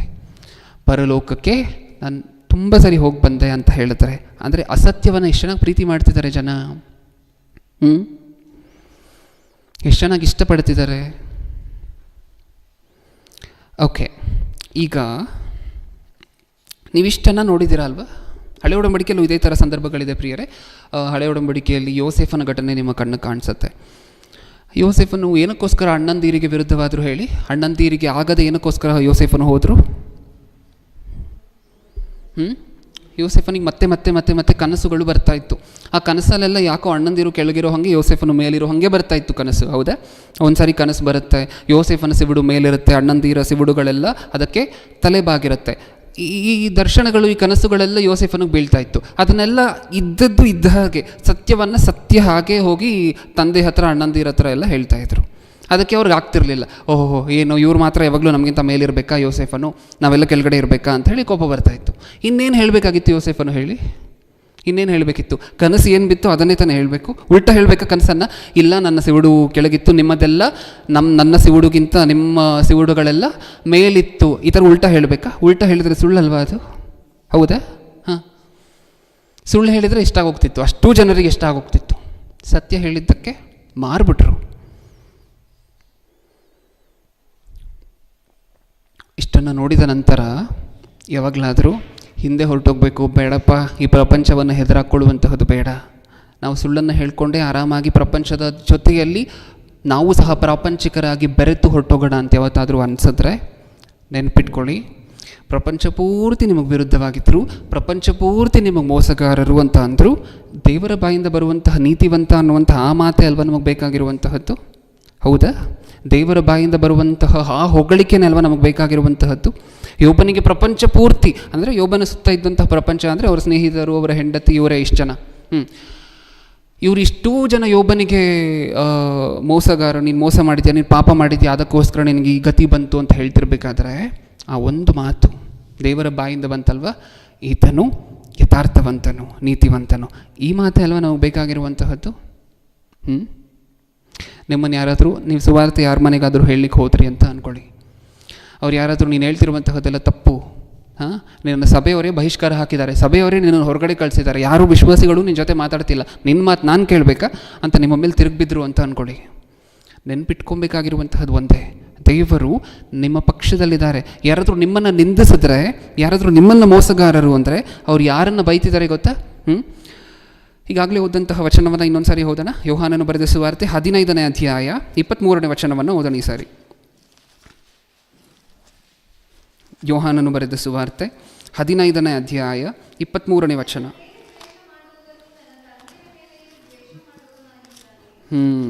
ಅಷ್ಟೇ ಅಲ್ವಾ? ಇದು ನಿಮ್ಮ ನೆನಪಲ್ಲಿರಲಿ. ಏನಂತೆ, ನಿಮ್ಮ ಮೇಲೆ ನಿಮ್ಮನ್ನು ಯಾರಾದರೂ ದ್ವೇಷಿಸಿದ್ರೆ, ನಿಮ್ಮನ್ನು ಯಾರಾದರೂ ಮೋಸಗಾರರು ಅಂತ ಹೇಳಿ ಬೈದರೆ, ಅವ್ರು ಯಾರನ್ನು ಎದುರಾಕೊಳ್ತಿದ್ದಾರೆ? ತಂದೆಯನ್ನು. ಇನ್ನೊಂದು ಸಾರಿ ಓದೋಣ ಅದೇ ಮಾತನ್ನು. ನನ್ನ ಮೇಲೆ ದ್ವೇಷ ಮಾಡುವವನು ನನ್ನ ತಂದೆಯ ಮೇಲೆಯೂ ದ್ವೇಷ ಮಾಡುವವನಾಗಿದ್ದಾನೆ. ಇನ್ನು ತಂದೆ ಮೇಲೆ ಅವರು ದ್ವೇಷ ಮಾಡಿದ್ರು ಅಂದರೆ ಅವರ ಅಂತ್ಯವನ್ನು ಅವ್ರು ನೋಡ್ಕೊಳ್ತಾರೆ, ಅವರ ಗತಿಗಳನ್ನು ಅವರು ನೋಡ್ಕೊಳ್ತಾರೆ ಮುಂದೆ. ನಿಮ್ಮ ಮನಸ್ಸಲ್ಲಿ ಇರಬೇಕಾಗಿರುವಂತಹದ್ದು ಇದೇ ಧೈರ್ಯ. ಈ ಧೈರ್ಯವನ್ನು ಹಿಡ್ಕೊಂಡೇ ಸೇವೆಗೆ ಸೇವಕರಾಗಿ, ವಿಶ್ವಾಸಿಗಳಾಗಿ, ಸುವಾರ್ತಿಕರಾಗಿ, ಸುವಾರ್ತೆ ಸಾರುವವರಾಗಿ ಮುಂದೆ ಹೋಗಬೇಕು. ಯಾವತ್ತೂ ಸಹ ನಮ್ಮ ಕನಸು ಮನಸ್ಸಿನಲ್ಲೂ ನನ್ನ ಸುವಾರ್ತೆ ಹೇಳಿದಂಥವರೆಲ್ಲ ಆಕ್ಸೆಪ್ಟ್ ಮಾಡ್ತಾರೆ, ಅದನ್ನು ನನ್ನ ವಾಕ್ಯ ಹೇಳಿದಂಥವರೆಲ್ಲ ಅದನ್ನು ಸ್ವೀಕಾರ ಮಾಡ್ತಾರೆ, ನಾನು ಎಲ್ಲೆಲ್ಲಿ ಹೋದರೂ ರೆಡ್ ಕಾರ್ಪೆಟ್ ಹಾಕಿ ಆಹ್ವಾನ ಮಾಡ್ತಾರೆ ಅನ್ನುವಂತಹದ್ದು ಇರಬಾರದು. ಆಹ್ವಾನ ಮಾಡುವಂಥವ್ರು ಇರ್ತಾರೆ, ಇಲ್ಲ ಅಂತ ನಾನು ಹೇಳ್ತಿಲ್ಲ. ನಿಮ್ಮ ವಾಕ್ಯ, ನೀವು ಹೇಳಿದಂತಹ ವಾಕ್ಯವನ್ನು, ಸತ್ಯವೇದದಲ್ಲಿ ದೇವರು ಬರೆಸಿರುವಂತಹ ಮಾತುಗಳನ್ನು ಇಷ್ಟಪಡುವಂಥವ್ರು ಇರ್ತಾರೆ, ಅವರು ನಿಮ್ಮನ್ನು ಗೌರವಿಸ್ತಾರೆ, ಖಂಡಿತವಾಗ್ಲೂ ಗೌರವಿಸ್ತಾರೆ, ಇಲ್ಲ ಅಂತ ನಾನು ಹೇಳ್ತಿಲ್ಲ. ಆದರೆ ಬಹಳಷ್ಟು ಜನ ಯಾರಿರ್ತಾರೆ? ಹೌದಾ? ಈಗ ಜಯಶಾಲಿ ಕನ್ನಡ ಕ್ರಿಶ್ಚಿಯನ್ TV ಸಬ್ಸ್ಕ್ರೈಬರ್ಸ್ ನೀವು ನೋಡ್ತಿದ್ರೆ ಸುಮಾರು 40,000 ಜನ. ಈ 40,000 ಜನರಲ್ಲಿ ಬಹಳಷ್ಟು ಜನ ಯಾರು? ಕೆಲವರು ವಾಕ್ಯವನ್ನು ಇಷ್ಟಪಟ್ಟು ಸಬ್ಸ್ಕ್ರೈಬ್ ಮಾಡ್ಕೊಂಡಿರುವಂಥವ್ರಾದರೆ, ಇನ್ನೂ ಕೆಲವರು ಇವರೇನಾದರೂ ತಪ್ಪು ಹೇಳ್ತಾರಾ ಹಿಡಿದು ಒಂದು ವಿಡಿಯೋ ಮಾಡ್ಕೊಂಬಿಟ್ಟು ಅದನ್ನು ಬಿಟ್ಬಿಡೋಣ ಅನ್ನುವಂಥವ್ರೆ ಇನ್ನೂ ಸ್ವಲ್ಪ ಜನ. ನಮಗೆ ಅರ್ಥ ಆಯ್ತಾ? ಸಮಾಜ ಯಾವ ಥರ ಇದೆ ಅಂತ ಅರ್ಥ ಆಯ್ತಾ? ನಾವು ಯಾವ ಮನಸ್ಥಿತಿಯನ್ನು ಹೊಂದಿರಬೇಕು ಅಂತ ಅರ್ಥ ಆಯ್ತಾ ನಮಗೆ? ದೇವರು ನಮ್ಮನ್ನು ಹೊಗಳಿದ್ರೆ ಸಾಕು, ದೇವರ ಕಡೆಯಿಂದ ನಾವು ಒಳ್ಳೆಯವರು ಅಂತ ಅನ್ನಿಸ್ಕೊಂಡ್ರೆ ಸಾಕು. ಸಮಾಜ ನಮ್ಮನ್ನು ಒಳ್ಳೆಯವರು ಅಂತ ಅನ್ಬೇಕಾಗೇ ಇಲ್ಲ. ಪೌಲನನ್ನು ಹಿಂದಿನ ದಿನ ಸನ್ಮಾನಿಸಿದ್ರಂತೆ ಒಂದು ಪಟ್ಟಣಕ್ಕೆ ಹೋಗಿರಬೇಕಾದ್ರೆ. ನೆಕ್ಸ್ಟ್ ದಿನ ಕಲ್ಲಲ್ಲಿ ಹೊಡೆದ್ಬಿಟ್ಟು ಪಟ್ಟಣದ ಹೊರಗಡೆ ಹಾಕಿದ್ರಂತೆ. ಇಂಥ ಮೋಸಗಾರರು ಇದ್ದಾರಾ? ಹೌದು. ಹಿಂದಿನ ದಿನ ನೀವೇ ಅಲ್ವಾ ಸನ್ಮಾನ ಮಾಡಿದ್ದು, ನೆಕ್ಸ್ಟ್ ದಿನ ಕಲ್ಲಲ್ಲಿ ಹೊಡೆದು ಪಟ್ಟಣದ ಹೊರಗಡೆ ಹಾಕಿದ್ದೀರಾ? ಅದೇ ನಮ್ಮ ಸ್ಪೆಷಾಲಿಟಿ ಅನ್ನತ್ತೆ ಪ್ರಪಂಚ. ಹೌದಾ? ಅದನ್ನು ಮನಸ್ಸಲ್ಲಿ ಇಟ್ಕೊಂಡು ಯಾವತ್ತೂ ಸಹ ಜನರಿಗೋಸ್ಕರ ಏನು ಮಾಡುತ್ತೆ, ಜನರನ್ನು ಮೆಚ್ಚಿಸಲಿಕ್ಕೆ ಏನೂ ಸಹ ಮಾಡುತ್ತೆ. ದೇವರ ಬಾಯಿಂದ ಯಥಾರ್ಥವಂತರು, ನೀತಿವಂತರು ಅನ್ನುವಂತಹ ಪದವನ್ನು ಕರೆಸ್ಕೊಳ್ತೀವ. ಜನರು ನಮ್ಮನ್ನು ಯಥಾರ್ಥವಂತರು ಹೊಗಳಿದ್ರೆ, ಜನರು ನಮ್ಮನ್ನು ಹೊಗಳಿದ್ರೆ ದೇವರು ನಮ್ಮನ್ನು ತೆಗಳ್ತಾರೆ, ದೇವರು ತೆಗಳಿದ್ರೆ ಜನ ಹೊಗಳ್ತಾರೆ. ಇದರಲ್ಲಿ ನಮಗೆ ಯಾವುದು ಬೇಕು? ದೇವರು ನಮ್ಮ ಪಕ್ಷವಾಗಿರುವಂತಹದ್ದು ಬೇಕಾ? ಅಥವಾ ಜನ ಎಲ್ಲ ನಮ್ಮ ಪಕ್ಷವಾಗಿದ್ದು ದೇವರು ನಮ್ಮ ಆಪೋಸಿಟ್ ಇರುವಂತಹದ್ದು ಬೇಕಾ?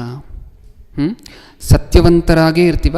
ಈ ಪ್ರಪಂಚದಲ್ಲಿ ಮೋಸಗಾರರು ಅಂತ ಅನ್ನಿಸ್ಕೊಂಡ್ರೂ ಪರವಾಗಿಲ್ಲ, ಸತ್ಯವಂತರಾಗೇ ಇರ್ತೀವ? ಅಥವಾ ಇಲ್ಲ ಬೇಡ, ನಮ್ಮ ಪ್ರಪಂಚದಲ್ಲಿ ನಾವು ಮೋಸಗಾರರು ಅಂತ ಅನ್ನಿಸ್ಕೊಳ್ಳೋದಿಲ್ಲ ಅಂತ ಅಂದ್ಕೊಂಡು ಪ್ರಪಂಚದ ಜೊತೆ ಬೆರೆತು ಹೋಗ್ತೀವ? ಈ ನಿರ್ಣಯಗಳನ್ನು ನಾವೇ ತಗೋಬೇಕು. ಕಣ್ಮುಚ್ಚಿ ಪ್ರಾರ್ಥನೆ ಮಾಡಿ ಮುಗಿಸ್ಕೊಳ್ಳೋಣ. ಪ್ರೀತಿಯುಳ್ಳ ಪರಲೋಕದಲ್ಲಿರುವ ನಮ್ಮ ತಂದೆಗೆ, ಹೌದು ಅಪ್ಪ, ನೀವು ಮುಂಚಿತವಾಗಿಯೇ ನಮಗೇನು ತಿಳಿಸದೇ ಇರುವಂತಹ ಮಾಹಿತಿ ಅಂತ ಸತ್ಯವೇದದಲ್ಲಿ ಏನೂ ಇಲ್ಲ ತಂದೆ. ನಮ್ಮ ಜೀವನಕ್ಕೆ ಏನು ಬೇಕು? ನಾವು ನಿಮ್ಮ ವಾಕ್ಯವನ್ನು ಹಿಡ್ಕೊಂಡಾಗ, ಪ್ರಪಂಚವನ್ನು ಪ್ರವೇಶಿಸಿದಾಗ, ಜನರ ಮಧ್ಯೆ ನಿಮ್ಮ ವಾಕ್ಯವನ್ನು ಹೇಳಬೇಕಾದ್ರೆ ನಮಗಾಗುವಂತಹ ಪರಿಸ್ಥಿತಿಗಳು, ಎಕ್ಸ್ಪೀರಿಯನ್ಸಸ್ಗಳನ್ನು ಮುಂಚಿತವಾಗಿ ಸತ್ಯವೇದದಲ್ಲಿ ಬರೆಸಿಟ್ಟಿದ್ದೀರಾ ಅಪ್ಪ. ಓದಂತಹ ಮಾತುಗಳನ್ನು ಅರ್ಥ ಮಾಡಿಕೊಂಡು, ಜೀರ್ಣಿಸ್ಕೊಂಡು, ನಿಮ್ಮ ವಾಕ್ಯಗಳನ್ನು ಹೇಳಬೇಕಾದ್ರೆ ಕೀರ್ತಿಯೂ ಇರುತ್ತೆ, ಅಪಕೀರ್ತಿಯೂ ಇರುತ್ತೆ ಅಂತ ಹೇಳಿ ತಿಳಿದು, ನಾವು ಸತ್ಯವನ್ನೇ ಹೇಳ್ತಿದ್ರು ಜನರು ನಮ್ಮನ್ನು ಮೋಸಗಾರರು ಅಂತ ಕರಿಬಹುದಾಗಿರುವಂಥ ಸಾಧ್ಯತೆಗಳೂ ಇರುತ್ತೆ ಅನ್ನುವಂತಹದ್ದನ್ನು ತಿಳಿದು, ಮೋಸಗಾರರು, ಅನ್ಯಾಯಗಾರರು ಅಂತ ಹೇಳಿ ಜನ ನಮ್ಮನ್ನು ಕರಿಬೇಕಾದ್ರೆ ನಮ್ಮನ್ನು ನಾವು ಕುಗ್ಗಿಕೊಳ್ಳುತ್ತೆ, ನಮ್ಮ ಮನಸ್ಸನ್ನು ನಾವು ಕುಗ್ಗಿಸಿಕೊಳ್ಳುತ್ತೆ. ಯೇಸು ಕ್ರಿಸ್ತರಿಗೆ ನಡೆದಿರುವಂತಹದ್ದೇ ನನಗೂ ನಡೀತಿದೆ ಅಂತ ಹೇಳಿ ಧೈರ್ಯವಾಗಿ ಮುಂದೆ ಸಾಗುವಂತಹ ಮಕ್ಕಳನ್ನಾಗಿ ಮಾರ್ಪಡಿಸಿ. ಹಾಗೆ ತಂದೆ, ಸೇವೆಗೆ ಹೋಗಿರುವಂತಹ ನಿನ್ನ ಮಗನ ವಿಚಾರವಾಗಿ ಇನ್ನೊಂದು ಸಾರಿ ಪ್ರಾರ್ಥನೆ ಮಾಡ್ತಿದ್ದೀನಿ ಅಪ್ಪ. ರಾಮೋಣ್ಣನವರ ಆರೋಗ್ಯ ಪರಿಸ್ಥಿತಿಗಳು, ಅವರ ಮನೆ ಅವಶ್ಯಕತೆಗಳು ಪ್ರತಿಯೊಂದೂ ಸಹ ನೀವು ನೆನಪಿಸ್ಕೊಳ್ಳಿ ಅನ್ನುವಂತಹ ಬೇಡಿಕೆ ನಿಮ್ಮ ಮುಂದೆ ಇಡ್ತಾ, ಅಲ್ಲಿ ಸುವಾರ್ತೆ ಎಷ್ಟು ಜನ ಕೇಳ್ತಿದ್ದಾರೋ ಅಷ್ಟೂ ಜನರೂ ಸಹ ತಮ್ಮ ಮನೋನೇತ್ರಗಳನ್ನು ತೆರೆದು ಇಂಟ್ರೆಸ್ಟ್ ಆಗಿ ಏಕಾಗ್ರತೆಯಿಂದ ಕೇಳುವಂಥ ಹಂಬಲವನ್ನು ಅವರು ದಯಪಾಲಿಸಿ. ನನ್ನ ಪ್ರಾರ್ಥನೆ ಯೇಸು ಕ್ರಿಸ್ತರ ನಾಮದಲ್ಲಿ ಸಮರ್ಪಿಸಿ ಬೇಡಿಕೊಳ್ಳುತ್ತಿದ್ದೇನೆ, ಪರಲೋಕದಲ್ಲಿರುವ ನಮ್ಮ ತಂದೆಯೇ. ಆಮೆನ್.